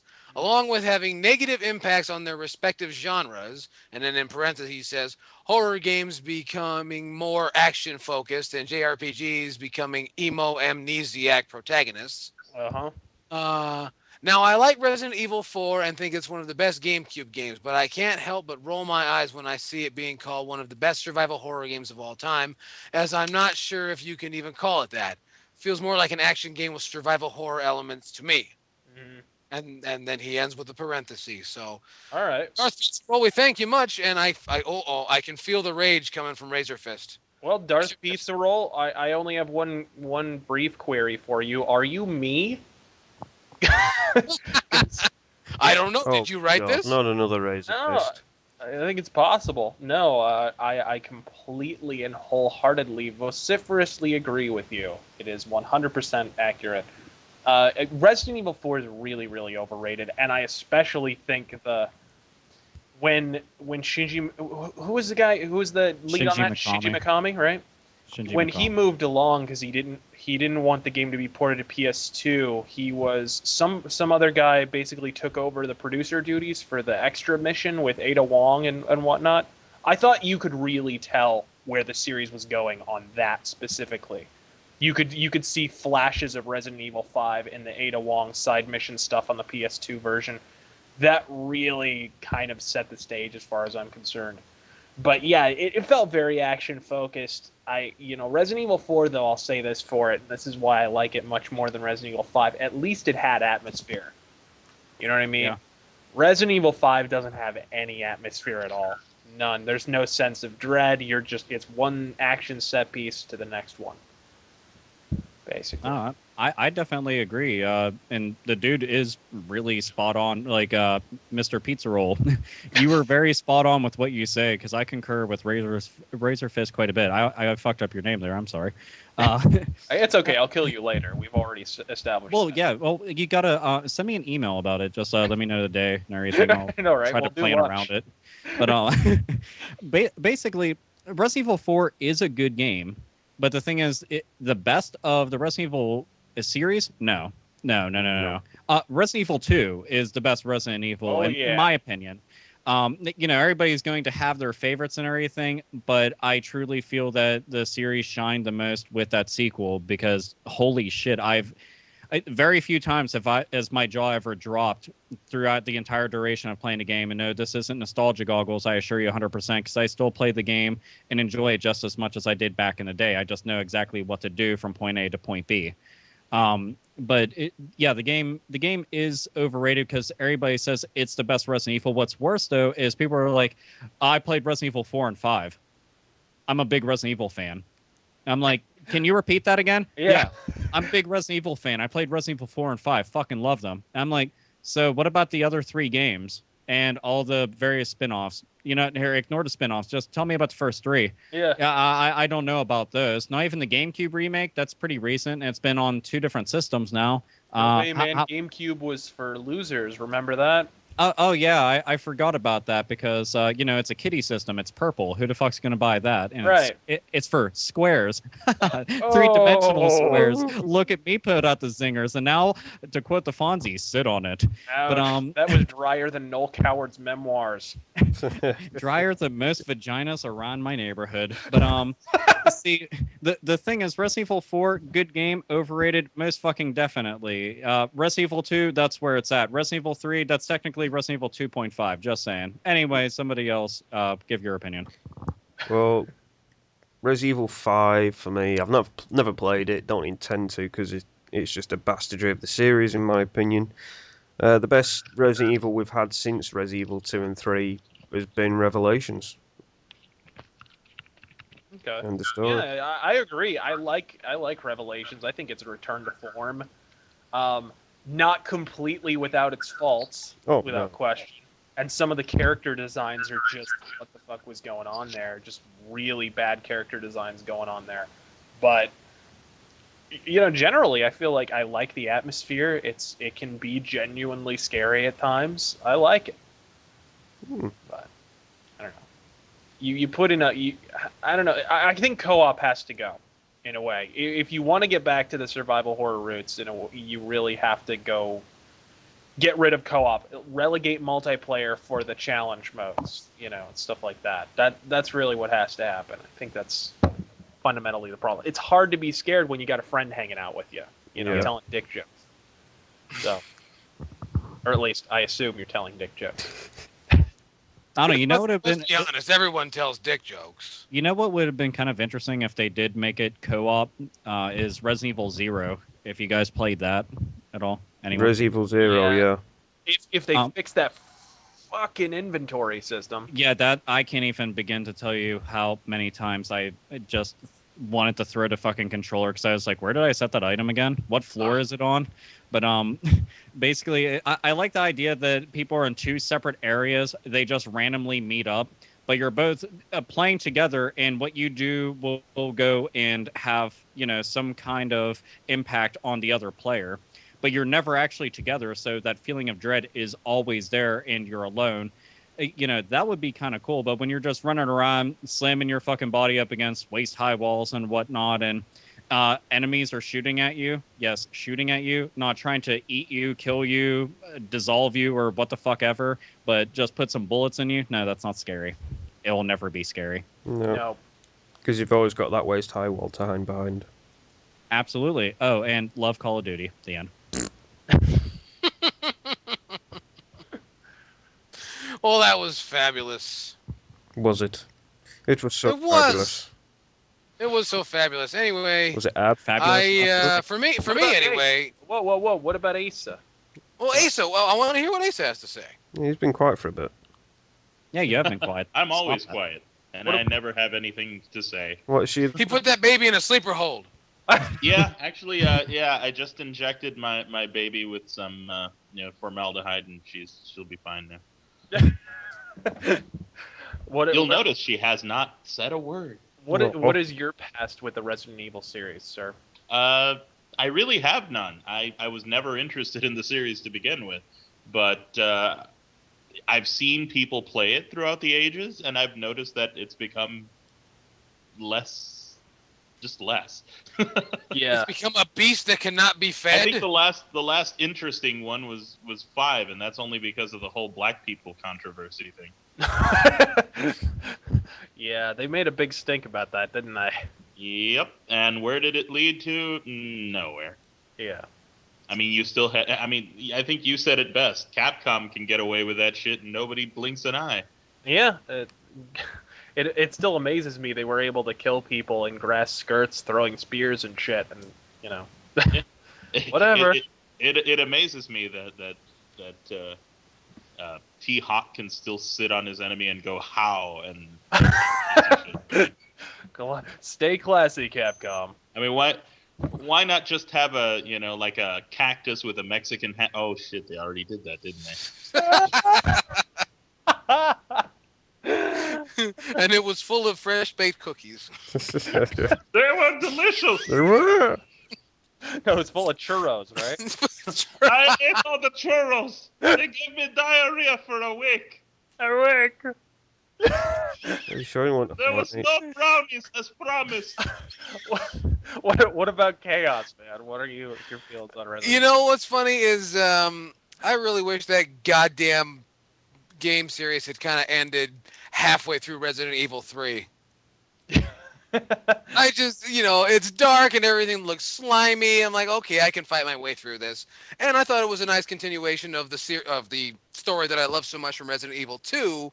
And then we got to Resident Evil 4, and I said, I don't get this. This looks like Metroid. Mm. Yeah, I wasn't wild about the whole Nemesis concept. 3 is not my favorite in the series, but at least it still had the atmosphere going on. At least it still felt like Resident Evil most of the time. Well, see, Yeah. I I don't wasn't know. aware of all the drama surrounding Resident Evil 4 and all. I didn't know any of that. I just know that I played Resident Evil 4 on my PlayStation 2, and it's like, this is, this is like an M. Night Shyamalan movie. It's not really scary. It's just more inopportune. Yeah, you're stuck around a bunch of. I think it's more scary for Capcom because they're so terrified of anyone outside of Japan. So it's like, no. I don't know. I It's have to like, say, like, oh no, Spaniards! People with mustaches will kill you with a pitchfork. All of them, even Mario. one of the best things that they honestly brought to the table was Revelations. I mean, after playing it, like, I truly feel that it's one of the better Resident Evil games, period. Yeah, I know, but let's Um, look at the time space, the span there between Resident Evil 3 and Revelations. I think I don't know. I mean, it's not to say that none of the games after that, because it didn't have anything to offer. It's just Revelations Oh, is but I just really like the way you jump straight to that one. you know what this brings me to an interesting question, and I think it should be the poll question if you guys agree. Which series has been treated better over the years, Resident Evil or Silent Hill? Resident Evil. Resident Evil. I disagree. I think Silent Hill has still come out ahead in that regard. Silent Hill's had less movies, so there's got to be. Yeah, there's Yeah, I mean, that. well, There's I that whole actually didn't. component. I didn't even think about the movies for either of them. Thank both of you for mentioning that and now killing my brain. Oh, Resident Evil movies are so bad. They're so bad. But Silent Hill 1, I like the Silent Hill movie. It was all right. It was different, but it was all right. It's a good movie. You're probably the only person in the world that thinks that. No, it's widely considered one of the best. It's widely considered the best video game film adaptation. If shit keeps going the way it's going, before you know it, we're gonna have Jean-Claude Van Damme in Contra the movie. Yes. I don't know. To be honest, I'm a big fan of. You know, it'd be great if 80s the action Expendables movies, 2 they so just changed the title to Contra. Yeah. that would be great. Oh, and by the way, that was the only fucking trailer whenever I got to see Avengers, that I was just like so pumped for when I saw the trailer. I was like, oh my god, so fucking awesome! Look, Oh my- Expendables, yes. Just seeing Chuck on screen with the semi-automatic, just murdering bitches. Come on. Oh, absolutely. That, and I mean, okay, we're having Van Damme as a villain, and he actually does it looks like he's doing a pretty good job as a villain, so I'm pretty happy about that. Yeah. Yeah, but then you see. As a fan of movies of that genre, I just really want to ask, who gives a fuck? You do. Me. Everybody but me. All right, fine. Well, here's the thing. Okay, Chaos, did you ever see the first Expendables? Yeah, it was awful. You thought, dude, I liked it a lot because it made me think about all the movies when I was younger Yeah. of like, and I still watched them and liked them, of just one dude going out and fucking up everything. I just can't handle the fact that every time fucking Stallone was on screen, it's like, yeah, I am pretty smart, hey. Oh, yeah. I put a movie together with a bunch of my friends. Oh, hey, oh. Yeah, but see, that right there, completely irrelevant. It's just about explosions and people dying and bullets. It And is. people getting stabbed. That's I what you know, go but there that for. stuff is. See, back in the day, in the 80s, okay, let's talk about Commando. Yeah. Talk about Cobra. Rambo 3. Cobra. Movies that, Cobra, damn it. Cobra, goddammit, Cobra! Predator. those movies were great Yeah. because they were unaware that they were making something terrible. Now it's just this tongue-in-cheek shit doesn't really work coming from millionaires. That's the I whole don't, point I of don't it. The whole give it the same artistic consideration. The whole point of it was to have loads of testosterone-induced men go around blowing the fuck out of everything. I'm And all in favor of that that, was the yes, whole but it point just of the feels Expendables. shallow. Expendables 2, for fuck's sake, you got Chuck Norris in a driving a smart car with Arnold Schwarzenegger hanging out the fucking side of it, blowing people away. How much fucking fun is that? Think about it. I don't know. How much fun is it? Were you there? No, but I saw the I trailer. wish I was there. That'd be great. That would be fucking Except for awesome. the smart car part, because I hate smart cars. You That's know, no point. He rips the fucking door off. Hey, I wait, know. He goes, it's just a vacation car film crunk. Oh shit. Well, you saw that in the trailer too. He does that in Expendables 2. He rips the car door off. I think it's a nod to Commando. But yeah, Okay. in the trailer, he's getting in the Jeep with Stallone, and Arnold's running around, and goes up to the passenger side door and just rips the door off because he's the freaking man. Yeah. I'll just watch The it thing is, just like, for that. I truly, I need movies like this because the action genre, being one of my favorite genres ever for movies, is like all you really get nowadays is like fucking romantic comedy and buddy comedies and then CG fucking like kids movies, and that's it. That's all that's fucking in theaters. I want to see motherfuckers getting shot and blown up. I don't give a fuck about plot, just so long as they just continue like fighting and killing shit. That just makes me happy. Yeah, and the problem is now action movies have descended into just like CG backflipping ninjas and Yeah. all kinds of. Michael Bay. It's trying to be too cute and too deep. Like Babylon AD is a good example of a modern action film. It's just terrible. They made an action movie with fucking Ryan Reynolds in it.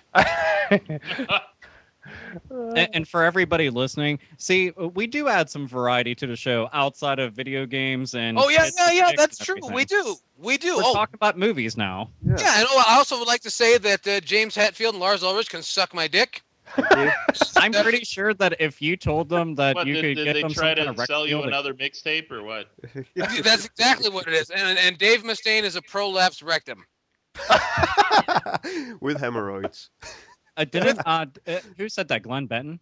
Glenn Benton said that, and I'm you know. He's Sasha Gray's. We don't only talk about video games. We talk about how much Devil Driver sucks. It's true. We could go on that one for at least a half an hour. Oh yeah, Oh, yeah. that's a good topic. That's gonna be on a new segment, the Hate Bit Podcast. After dark. Devil Driver blows. Yeah. Devil Driver because Slip. No. Devil Driver is saving their money right now so they can afford to blow.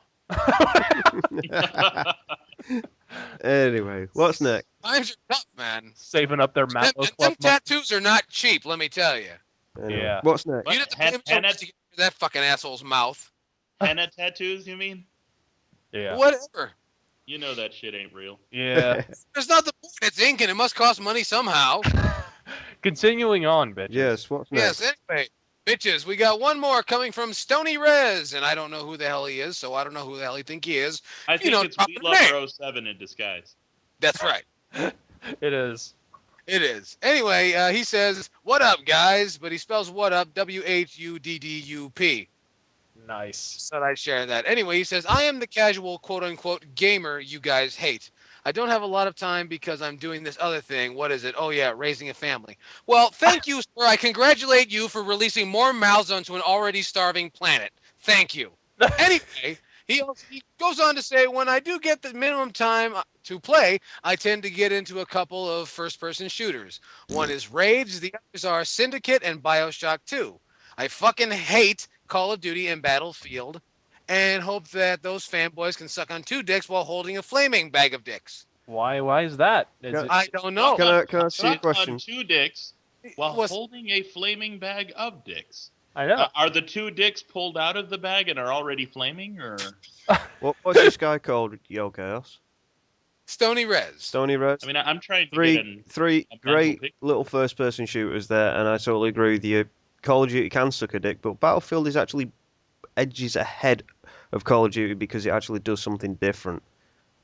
Yeah, like you ever had two dicks in your ass and then one gets pulled out? No, I don't. Like that. You play half an hour of Call No? of Duty, and you play half an hour of Battlefield 3, and they're totally I two guess- different games. And then you play half an hour of Final Fantasy X, and then you Then you hang shoot yourself. yourself. No, you fix yourself a turkey sandwich and then you hang yourself with a note next to the turkey sandwich. saying this was the most enjoyable part of my day. Yeah. Can you imagine how bad that would fuck somebody up? Because here's this sandwich and there's I mean- their friend hanging from the ceiling. I mean, I would rather be caught dead in a position of trying to David Carradine position. Yeah, that thing, Michael Hutchins position. Yeah, Oh. what's that called? The asphyxia thing. Autoerotic. Autoerotic asphyxiation. I would rather be caught dead with autoerotic asphyxiation than caught playing either of those games you mentioned. Yes. Oh, Oh. I tell you, they get no respect around here. No respect at all. Yeah, but Raid, Also, yeah, was he goes on to say, with that said, am I playing the wrong first-person shooters? And do you guys totally write off all first-person shooters in favor of role-playing games? No. Thanks, and you guys rock. No. Stony Rez. Well, I just want to say that I actually like a good first-person shooter, as in a game that's actually not Call of Duty, right? Yeah. So when you mentioned Syndicate, brilliant game. Singularity, brilliant game. What was the other one? Rage? Deus Ex, I Rage think you meant. shite. Deus Ex, fucking fantastic. It was my game of the year last year. I don't give a fuck whether anybody says it was my game of the year. Yeah. I love Deus Ex. Yeah. What? Deus. Deus. Deuce. Pronounced. Drop a deuce. X. Drop Deus Ex. He's been playing too much poker. That's his problem. Yeah. Yeah, definitely. And not doing very well, apparently. Yeah, and I honestly have to Yeah, say that's the I don't sad part. I don't think we sit there and pander to RPGs over the first person shooter genre in general. It's just that we're a lot more vocal about beating down the door of the mighty Call of Duty franchise because it's the one that sits at the top of the mountain. Yeah, it's And it's to on be top honest, of it the, doesn't deserve it. it's on top of the mountain, and its fan base is so how shall I put this? Narrow-minded. Vocal. Actually, Vocal You would mean be all the these people who kindest thing think you they can have a say say about in that. I things? mean, that would be the kindest thing. I guess the meanest thing would be to say Kim Kardashian could be sentenced to death by firing squad and still have fewer assholes than Call of Duty's fan base. But that's I know, right? I hate Call of Duty, and I've now made it the subject of 3 separate videos. So I don't think that's happening ever again. Yeah, it needs to fucking burn in the depths of hell and then sent down a bit further to Satan's Yeah. asshole. Now, the major thing is that while I do like RPGs a lot, I like first-person shooters too. But the thing is, many people act like the only games there are to play are ones with guns where you're running around in first-person perspective, killing on a map, and that's it. Well, before we get too deep into this, I would really like to express I don't have much to say, and what I really have to say about this is first-person shooters or whatever, my feeling about RPGs is, they can suck my left nut until it's a nice navy blue. Well, you're too busy playing I'm your not going to be biased games. in the slightest. Just so you know, I'm just letting you know my position. You're But too busy. You're too which busy playing RPGs? Mario. All of them, or I just, well, that's a much broader discussion. okay. He's too ignorant because he's too busy being a Mario fanboy. So, with his Yeah, Club Nintendo hat and his badge, don't forget. If I could afford one of those goddamn hats, I would. You've got one. You know you've got one. I don't know. I think bet he still thinks he still thinks an RPG is something he gets from one of those whores down on the corner. Yeah. But all right. But Well, I mean, I got Kingdom Hearts from a whore down in the corner. It was a gift, you bastard. But She made a lot of money. She wanted to give me something. What the fuck? Yeah. but if I was to A recommend, friend can't get a friend a No, gift. I'm sorry. I'm thinking of another video game title, Dangerous Catch. Sorry. Cabela's Dangerous Catch. oh god. So, anyways, continuing on. But Otherwise, if known as here's a question for you otherwise known guys. as Irate Gamer, the game. Oh god, no. Right. Irate game of the game. Fucking shoot him. Just shoot him. End of story. That would be a first-person shooter I would play gladly. No, it would be an on-rails first-person shooter. Yeah. Just You like basically that's shoot down shitty reviewers. yes. Yeah. I mean, talk about the game that needs to be made. Yeah. How is there not a Kickstarter for that yet? I think Yeah, I think I would Asa, donate. start for that. Asa, can we get a game where that's all that you do is you just line up every single reviewer and you just get to destroy them, and I don't know, somehow the player gets points based off of this? You gotta chase them a little. Like the play, yeah. I mean, yeah, you got to chase them a little, and the player gets points based on how creative the kills are. Ah, Hang okay. on, isn't there? Am I the only one here that thinks that the irate gamer would fit in perfectly in the Lego world? Well, No. he is kind of a blockhead. Yeah. There you go. well, that I don't know. I'm His pretty sure forehead's a there's- little too sloped for that. They don't make those kind of Legos anymore. Well, yeah, they do. They're called Duplos. It's true. It's true. But just a little quick question for, well, basically all of us. Do you think we should recommend a decent first-person shooter, one each? Yes, I think so. It's called Doom. Well, that's I- Doom 3 for me. I Oh, recommend. I was gonna say, Yeah, dude. I recommend. I don't know, either Battlefield 1942 or No One Lives Forever. Go with There those. you go. Those are fantastic. Or the original Perfect Dark, motherfucker. Fuck all of you. Wolfenstein. Good on Hey! you. Yes. Fuck yes. Hey.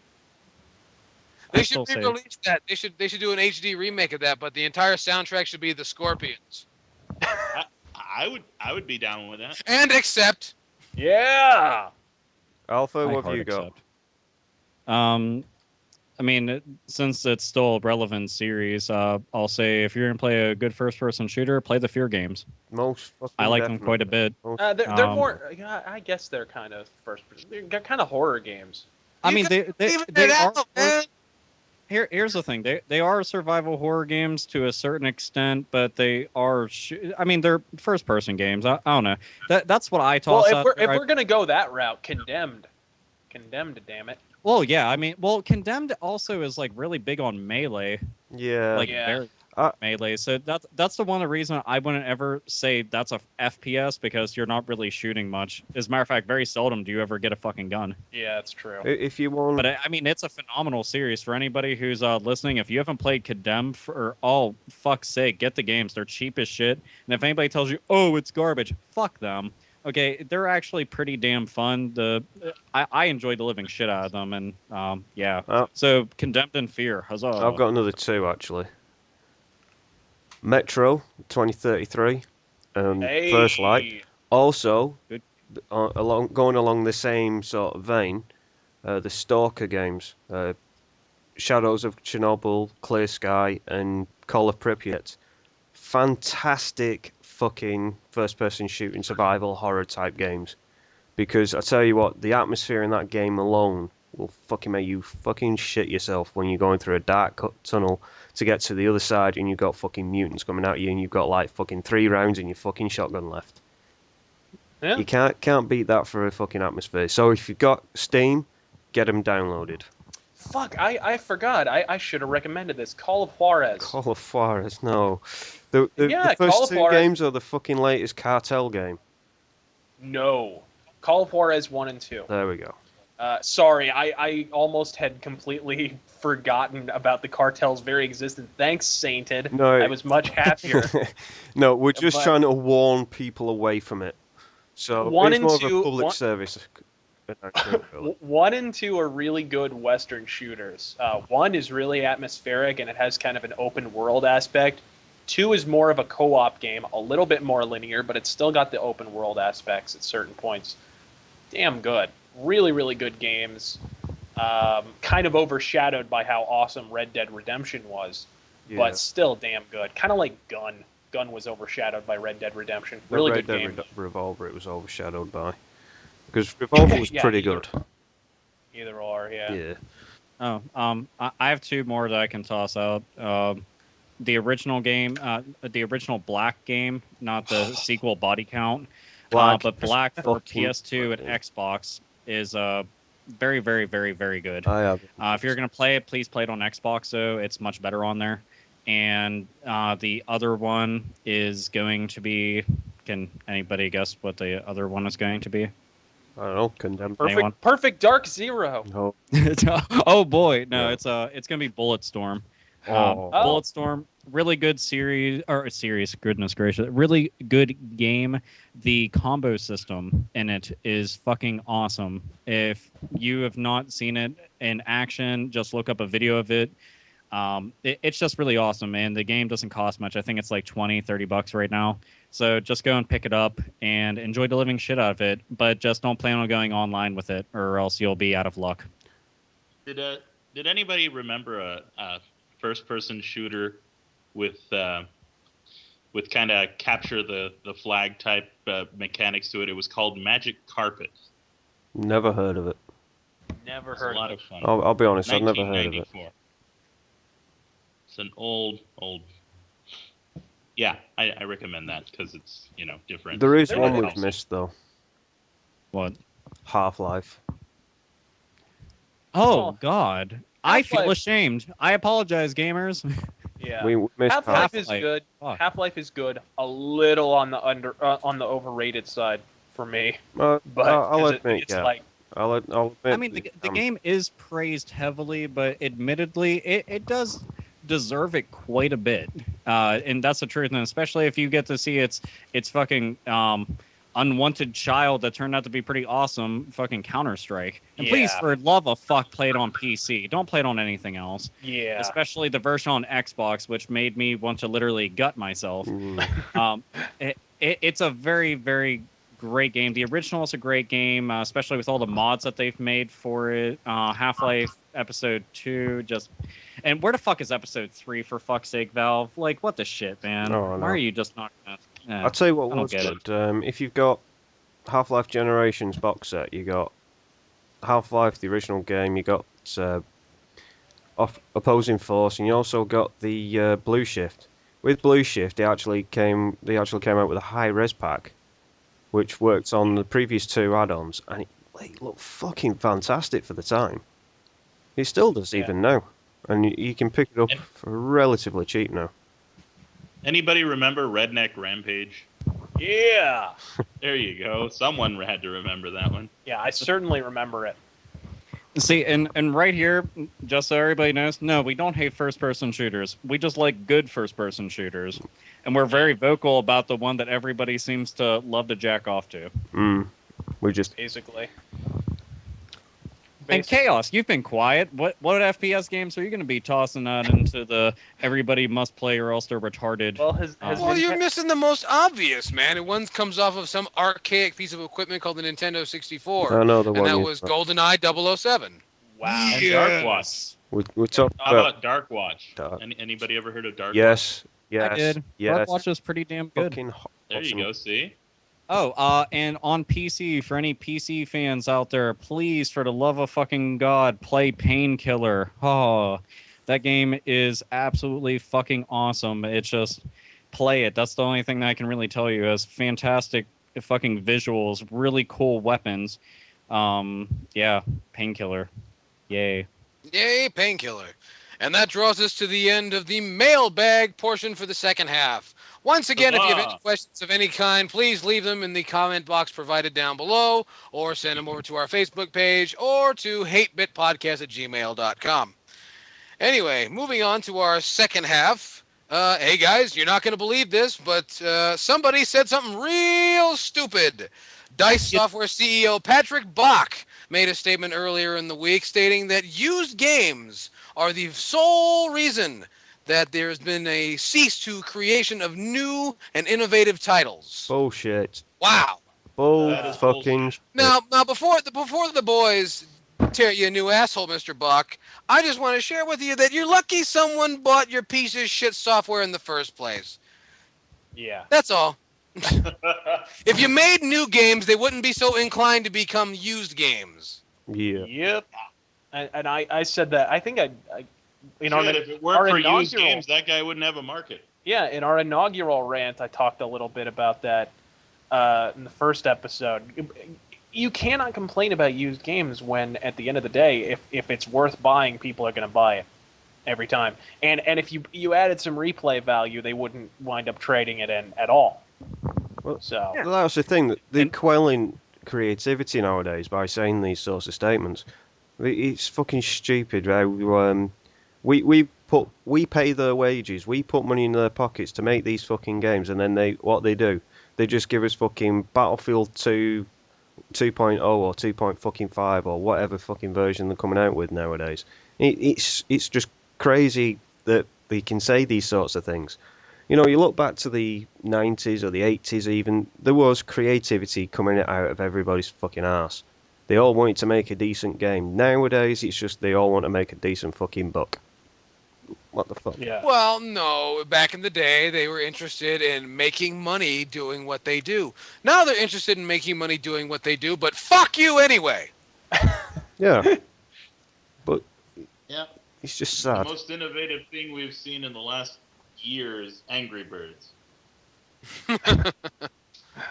So, it maybe if you gave us something interesting to play, we wouldn't have this problem. No, Yeah. exactly.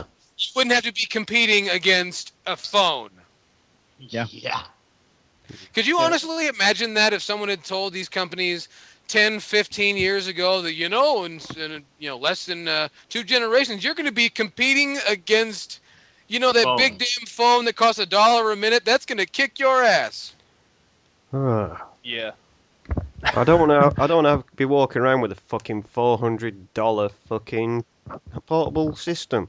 You know, I'm looking at you, iPhones and Android phones. For fuck's sake. Well, does that say something about them, or does it say something about the public, You say who are something so about the easily fucking public. amused by the same game rattled over and over again? Wait a minute, yes, they are. That's what this whole goddamn podcast is about. You people are suckers. I'm sorry, I forgot. Yeah, Anyway, so at the end of the day, it does boil down to people just being okay with buying shit. If they see that, if all the fucking people that are looking at sales figures are like, look, shit is selling a whole bunch. Yeah. Well, let's keep churning out shit then, because they're buying that shit. So I guess they'll want more shit. Yeah, Okay. if they could, well, and this is the video game industry. This is, and at the end of the day, by association, this is capitalism. If they could sell you an empty plastic box, they would do it, as long Yeah. as it as a matter of sells. fact, they do. It's called Tupperware. No, it's called DLC. Yeah. Anyways, It's really, and trying to go and blame like lack of creativity on used game sales is fucking ridiculous. When 99% of the time, whenever they're saying, "Oh, well, it's time to go and make a new game," and what's the first thing out of their mouth? Well, can it sell? mm-hmm. If you don't think that you can sell your idea, you're not going to do it. It has nothing to do with used game sales, like whatsoever. You're just worried that about your bottom dollar, and you want to. Oh well, I need to be able to make X amount of hundreds of thousands of dollars. Well, this is a very niche concept that might not catch on. Guess it's not worth it. And also, try making a good game. Good games sell usually. That's a pretty novel concept. Yeah, it's kind of weird. I just threw it out there, Maybe I'm a fucking genius suddenly because I said make a good game. People like that, but then again, Call of Duty. So who knows? Yeah.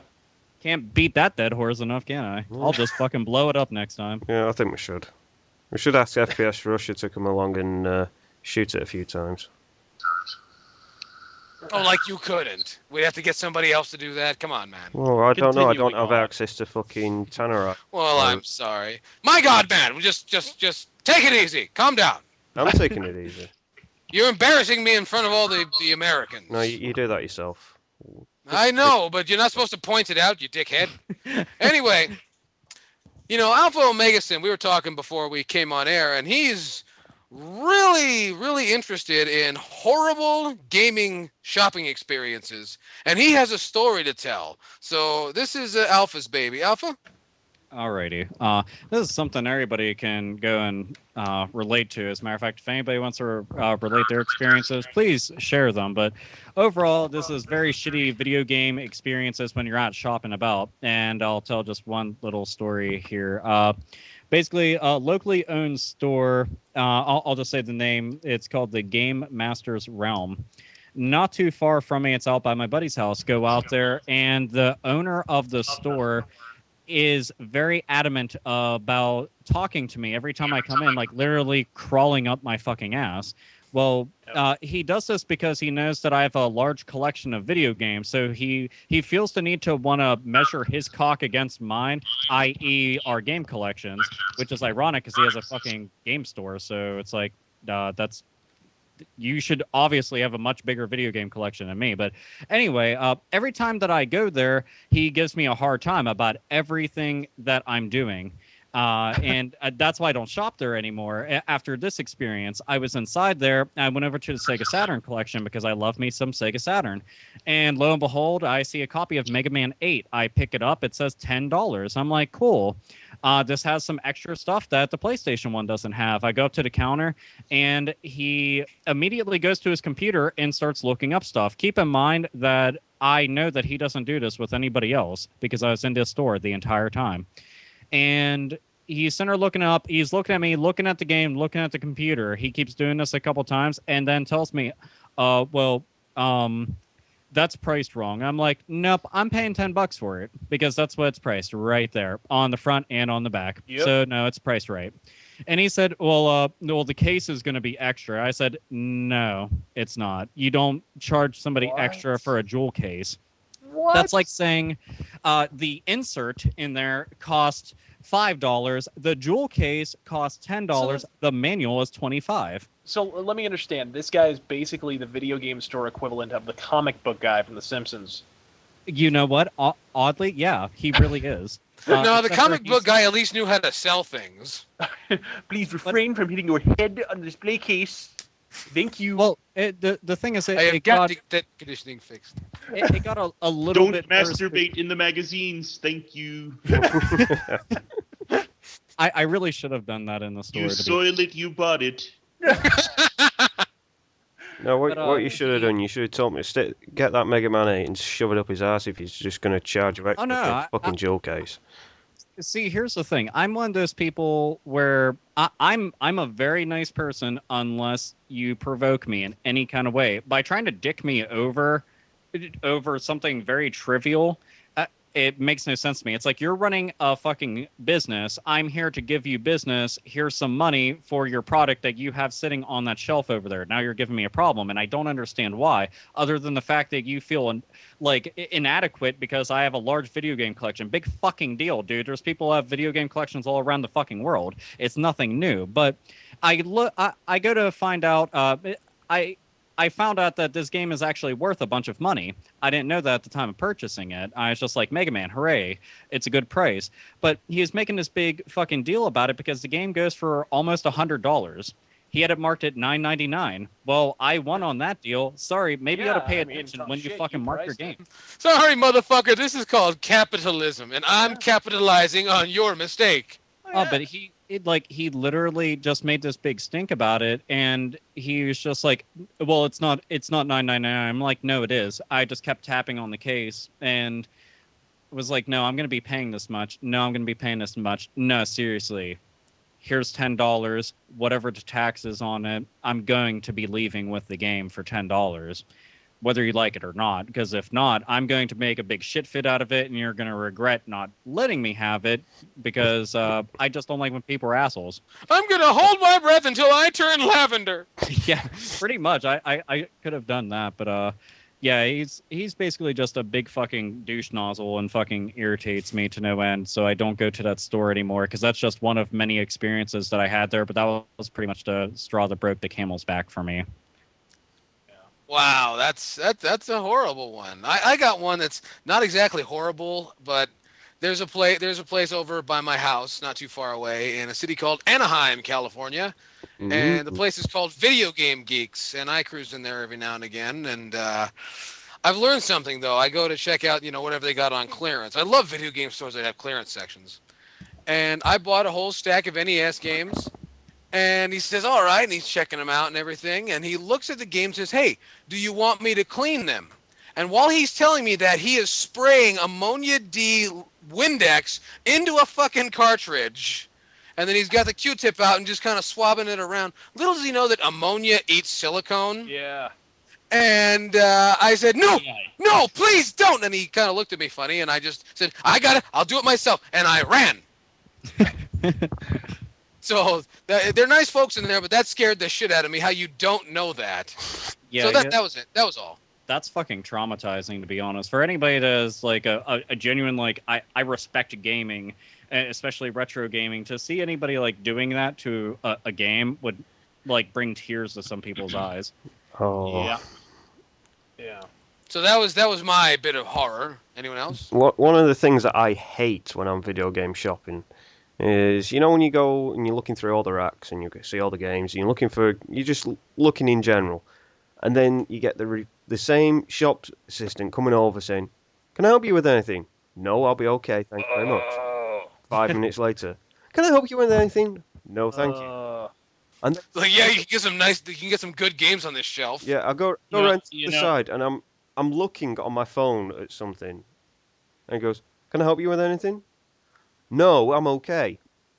So then I select the game that I want, I go to pay for it, and I say, "Just this, please." And then they start doing the whole GameStop thing where they throw magazine subscriptions, loyalty card subscriptions, pre-orders this, pre-orders that, and you're just thinking, for fuck's sake, I just want to buy one game, not get bothered every time I fucking turn a corner. It's just Yeah. those are the things I hate. I don't really have that many horrors, except for eBay horrors more than anything. Is when you've bought something off eBay and it comes and it's usually looks like it's been fed to the dog backwards. Eh. Yeah. I My big problem is there's this local store. I don't know. Here's the thing: GameStop is bad, and I did a whole video about it. But sometimes I think local stores can be even worse than national chains, because local stores are small enough to get away with things that national chains can't get away with. You know what I mean? Mm. Like when I was working at a comic store once, we ran a contest and it was completely fixed. It was totally rigged. But the comic store is not a national chain; it's just a local thing, so we were able to get away with it, right? And you don't have lawyers to tell you that sort of thing is a bad idea. I know, right? And I thought it was a horrifically bad idea. But anyways, so there's this local place, like little hole in the wall kind of place. Anyways, and a lot of people say, it's the best place basically in Phoenix to buy your stuff. And they're right, but being crown prince of the turd playground that is Phoenix's video game store collection is not exactly a glowing accomplishment. For one thing, and this is exactly what Sainted was talking about. They pester the ever-loving shit out of you. Are you finding everything all right? Are you finding everything all right? Are you finding everything? Yes, Jesus Christ, I was finding everything all right the first 4 times you asked me. Now be a good little retail monkey and leave me the fucking hell alone so I can shop and eventually give you my goddamn money. And I'm sure it's the economy business. They'll use that as the explanation for why they have to bother you every 5 seconds. But I'm because I've been in other stores or whatnot, and they don't. It seems to vary like location to location. You know what I mean? But I absolutely hate when the same retard comes up to you and like after 5 minutes and you're sitting here in the PS3 PS3 or Xbox 360 section They literally will ask you and then do like a little like loop-de-loop around the room and then come back and ask you again, like something massive has changed, like there was an earthquake and the clouds parted and there's been a massive economic collapse since the last time they asked you. And perhaps I think it's the annoying like music too, because at least in GameStop you just have to hear the idiots on the TV because they have that, I forget what They it's have called. their own little channel that plays They constantly. have their own little channel that plays the same 15-minute loop 15,000 times in a row, basically. Well, you need something to take your mind off the smell of balls in the air. I know. The smell of just filthy. No one at GameStop showers. Yeah. I've noticed. I mean, Yeah. but at least, Certainly I mean, not the patrons. so at least they've got different music going on, but censored rap. And not that I'm a fan, but hearing the song go silent every 5 seconds to omit a blatant slur is fairly tiresome after a while, honestly. And 70s funk and bad butt rock is the kind of shit hipsters seem to All like. right. Someone's been going to Bookman's lately. I know, right? Bookman's. So I don't know. It depends, like morning to night. But anyways, and trades, I couldn't tell you whether they give good trade credit because I've never gathered the courage to stand in a line of leering meth addicts at the trade counter to tell you whether they give decent store credit. I can add to that. How do you like when you see one game and then you see another game that's the exact same game and they both have different prices? Yeah, that's fantastic. Where I love it. I love it when I see Ultima Quest for the Avatar. I see two copies of it. One's for $4 and the other one's for $8. Yeah, that happened the other day. I was looking for Jade Empire. This is Bookman's we're talking about here. Oh yeah, Bookman's is a big one that does this. It's a big chain. It's actually national now, but it's Really? yeah, believe it or not. I think even Yell Chaos knows about them. Yeah, they're down here around the beach. Yeah. Oh God save us. Save us I know. all. Well, it's funny you brought that up because that happened to me today at a place called Book Off, which is a subsidiary of the Japanese company Hard Off, and they had two copies. and which is run, of course, by jackoffs. And they had two copies of Mad World for the Wii. One was $29.50. The other one was $5. I wonder which one you picked up. Well, I picked up the $29.50 to see if it had a book in it. It did. Then I picked up one for $5 to see if it had a book in it. They were about the same weight. I'm like, okay, I guess we know where this is going. Yeah. I'm sorry, Richard, did I cut you off? No, I pretty much said what I needed to say. But yeah, basically, it's kind of a situation where just go in, get out, and for God's sakes, avoid the overzealous employees like they had fucking boils and contracted AIDS through their very breath. I mean, seriously, avoid them like landmines. The problem is usually it's not them that's the problem, but how about other patrons? I love it when I'm browsing through games and suddenly some guy sees me looking at a game and says, I love that game. This level over here, I have problems with it. I'm like, I don't want to talk to other customers. I'm here to just buy a fucking game and go. Or don't you love social. don't you love when you're sitting there browsing through the game aisle and some like dazed looked guy walks right behind you and suddenly you're instantly high as a goddamn kite and it reeks of marijuana in the entire store? I just love that. That's Oh, yeah. a freaking treat. No, every time I go into one, it's like, hey, man, how much is this game? I'm like, I don't fucking work here. He goes, oh, you look like you work here. Yeah, you're never more indignant that one. than when you're shopping at a store that you feel is below you and then you're mistaken as an employee. I know, right? No, this fucking happens to me at the Goodwill, too, so I don't even want to go any further. Oh, no, I'm just plain insulted by that. It's There's, weird. It happened to me at Abercrombie and Fitch. I figured it happened to you at a funeral parlor. I know, right? Continuing on. I think we've all said our That's all. I don't know. Asa, is there anything else horrible? Yeah, again, it's other patrons are just as bad as employees. Well, I figured there was more, but all right. Oh yeah, I mean there is more to that. It's when you try to some there's just so many things they do. Like they'll take a game that they want to buy later and hide it behind other games. Nobody's gonna fucking look behind every single thing. Because people like me, I'm a collector. I do go through every single Oh game yeah. thing, and I try to find it. And it's funny when I see a rare game wedged in between a couple of Maddens, for example. Because I'm like, oh, someone wanted to hide this and come back later and buy it. Oh yeah. Well, yeah. There are certain people who go in there to browse, and other people who go in there for a specific reason. One Yeah. one thing I actually wouldn't mind adding on to what Asa was mentioning when it comes to the patrons. Whenever my little story about my experience at that particular store, uh, and this also has to do with that same exact store. The patrons in there, it essentially was like walking into kind of like maybe a little kid's playground or a daycare, but it was for teenagers, and they would literally just be running around, and literally every single fucking person in there reeked of feet and armpits endlessly, as if none of them had any idea that they had a functioning shower at home. It's just like, well, I used, Simultaneously. Oh man. Well, hey, I mean, And- they might not have a shower at home.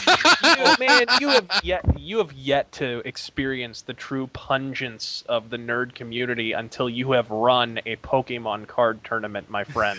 Oh, Because I used to rant. We Persona. we used to give them Yeah. all nicknames. There was a guy we used to call Fertilizer Ass because this man was at least 300 odd pounds. And he was in his 40s, by the way, which was creepy as fuck for a Pokemon card tournament. And he would sit down in these plastic bucket chair type things that we had set up for the Pokemon card oh tournaments. no, and no, no! I know where this is going. No, no, he would leave, no. and the chair would still smell of his fertilizer ass. Still. Wait, Dude. would there be like chunks of him still left in No. the chair? I never mustered the courage to find out. The legend of fertilizer ass has grown over the years. Now you're No. leaving out one major component. This is in Phoenix, Arizona. You say? Yeah. Yeah, where So the that's weather still a variable. where the weather you would say is the kind that you should shower to, Uh-huh. Yeah. Yeah, there's a Be all reason the I stopped. water you can get. There's a 24-hour gaming establishment over here called the Gamers Inn, and there's a reason I stopped going there, and it's because of fertilizer ass type situation. You walk into that fucking place, and it's a bunch of nerds, all with deadly halitosis. Yeah. It's probably Spoonie's Home Away from Home, but no. Well, Well, would you Oh. just it's speak it's where he met Scarlet.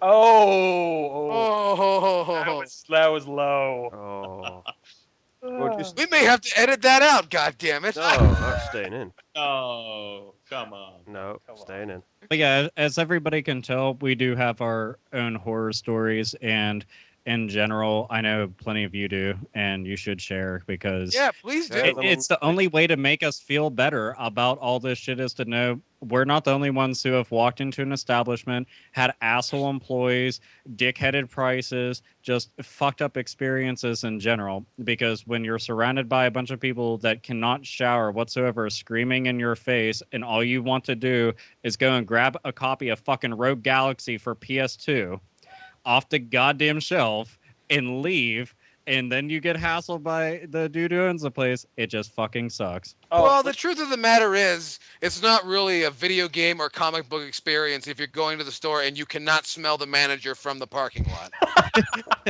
It's truly not. It's not complete at that point. It's like an a, incomplete yeah, experience. it's like a badge of honor. So, dear listener, have you had a fertilizer ass in your life? Definitely let us know. Yes, at hatebitpodcast@gmail.com. Anyway, that's a lot of horrid gaming experiences, which is Dude, what we saddens were me having because fun. that means Yeah, it's sad when gamer, gamey doesn't apply to the gamer. It applies to no, not in the slightest. Gamer. It smells so bad it roars at you. Anyway, we're coming to your favorite part, my favorite part, everybody's favorite part, the rant. Yes. The rant is a very, very big piece of our show. You know that, and we hope you enjoy it. And please let us know in the space provided whether or not you care. And if you dislike it, well, fuck you. So, this rant today is being brought to you by Asalieri, our esteemed guest.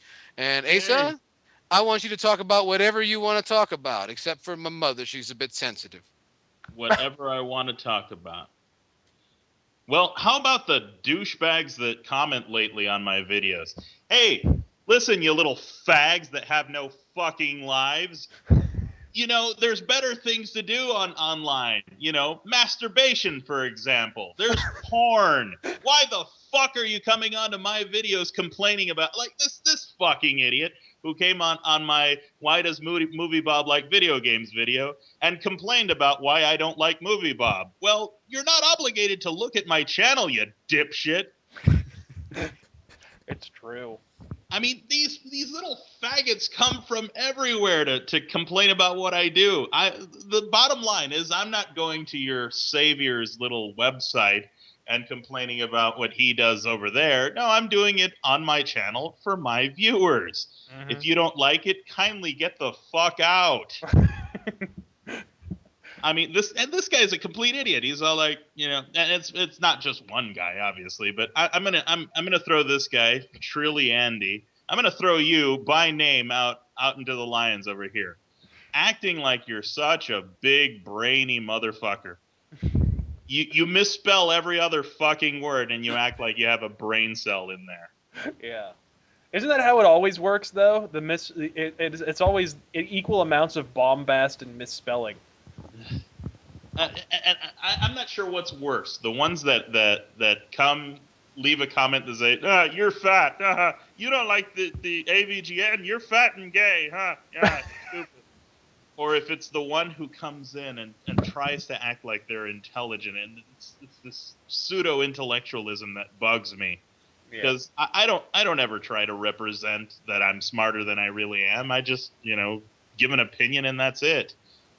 Yeah. And you have idiots who come in and say, well, if I could just find a specific post to read at you and just read this entire thread, you'll realize what I'm talking about. It's these conceited little dipshits. Are you saying there's something wrong with trying to make yourself seem smarter than you really are? Yeah, there is something wrong with that. It always seems to work for foreign relations. I know, right? It's worked out quite well for our president. Okay, Hey, so are you here's talking about these assholes that always have to start with actually? yeah, exactly. Those little self-entitled dipshits. Yeah, it's like, that would be a Here- real apt statement provided this was a text discussion, but you're Exactly. actually just supposed to kiss my ass here. Here's the middle of the argument. Your insults get more and more intelligent as we carry on. No, it was more along the lines of benefit of the doubt. Every now and then I come to the insane conclusion that people can take things like that without flying about it. Crazy? But what do you care? All this arguing is just racking up views for you, so you win either way. And I'm like, exactly. So argue away if it makes you happy. You get to keep feeling like you're accomplishing something, and I get more views. Your posturing doesn't make you sound intelligent. It only makes you sound conceited. Yeah. Well, yeah, and not only that, but I love that. I always love that. Hey, all this arguing is just racking up views for you on the videos that you don't monetize and in no way financially benefit from. I know. Right. It's like, what is their problem? That I'm actually trying to entertain my few viewers, my small but appreciative audience. I think they have trouble with the concept that you could be making money at this, but I just plain can't. Yeah. No, it's a classic example of those. As far as I'm concerned, there's one pattern that I identify, and that's that those who can't criticize. That's basically what it is. And I deal with these little snots on a daily basis, and I'm like, shut the fuck up, you self entitled little pricks, you. If it wasn't for me making your lives relevant, if it wasn't for me giving you something to do with your day, you'd be hanging from a fucking bridge somewhere. Like a contractor in Iraq. Yay. Oh. No, Oh. I'm serious. These people would fucking commit suicide if I wasn't making videos for them to have something to do with their lives. Listen, if you weren't there making videos, they would find somebody else to bitch about. Exactly. But Exactly. that someone would make their lives worthwhile. I'm here making your lives rich, you little faggots. Hello, Mrs. Asalieri. Welcome to the show. And by the way, for all the viewers, you can go and click on the picture of Asa and check out his YouTube, and And it's And in you the can see his info wife's section. boobs. So do it. Become part of his legion. It'll be awesome. Yeah, go leave nasty comments on his videos and thumb them down the minute they're uploaded. Right? We shall Do it. all certainly do that one. We here on the 8-Bit Podcast, we fully endorse Asalieri, but only when he's eating a really big sandwich. Which lately happens a lot, actually. Philly Yeah. cheesesteak. Philly cheesesteak. With onions and meat. I need a Philly cheesecake. No, you have to Make go it Philly delicious. cheesesteak cake. Mmm. You know the hardcore fat gamer guy. He would eat a Philly cheesecake. That's a Philly cheesesteak turned into cheesecake. He would eat that. You Yeah. Deep. Yeah. do not. No, see, I love cheesesteak and I love cheesecake, but they do not belong in the same thing. Yeah. Now Unless that's culinary advice. unless you're the fat gamer guy, in which case everything tastes the same because you don't chew on it long enough to get the taste out of it. You just inhale and it goes straight to your stomach. I guess that's how he managed to tolerate that aircraft carrier. Yeah. Can you really make a statement like fat gamer guy really at this point? There's so many. I mean, it's kind of no shit. it's kind of a No, swing a he was dead just cat pissed off angry situation. hardcore gamer. That was his name. Yeah, Yeah. pissed off, Anyway, angry. It's like the hardcore. term bow tie, it's just. So continuing on. Thank you for that guest rant, Asalieri. It was fantastic. Yes. Yes, we Oh my appreciate you God, being it's just like I make their lives worthwhile. Again, without me, they would have nothing to complain about, and their lives would be empty and meaningless. Yeah. Yeah, but then they might actually, get a job and do stuff. Well, I don't know. That didn't stop Megan Fox. Oh. Oh. I mean, I'm not saying her face is plastic, but it has an Xbox guide button in the middle of it. Bing. Just saying. Achievement unlocked. Wow. Well, unfortunately, hate fans, that brings us to the end of the Hate Bit Podcast. Aww. Now it's time for some closing remarks. So, please, as I said before, like us on Facebook, facebook.com/hatebitpodcast. All the channel links will be provided below, or you can click our individual pictures and go directly to our channel on YouTube. Remember to like us on Facebook. Also, drop us a line down below or at hatebitpodcast@gmail.com. And now, my co-hosts were Razor Fist, Godspeed. Thank you for joining us here on the Hate Bit Podcast, bitches. Alpha Omega Sin, I'm going to go rub one out on a lady, and then tomorrow I'm going to New York to watch metal. Hooray! I heard all of you. You sound so happy about that too. I like being monotone when talking about rubbing one out because it's just a little more me. It's like, today I think I'm going to rub one out. It's kind of like reading off the weather, oh my I God, guess. you returned to Mother Base? No. I am masturbating today. That is all. Oh, Good no, I'm night, going to rub and one good out luck. on a lady. So I always figure that's a much better idea because it just seems more legit.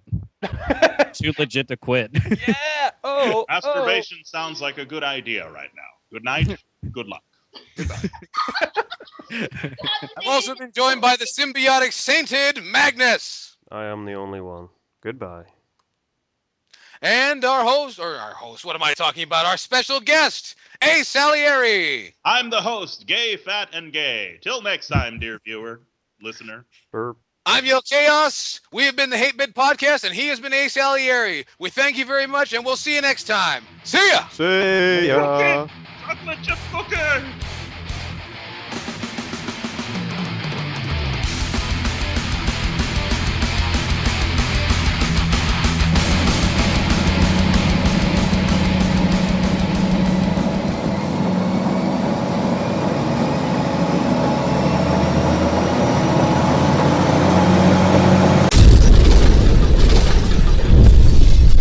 Hate Bit Podcast.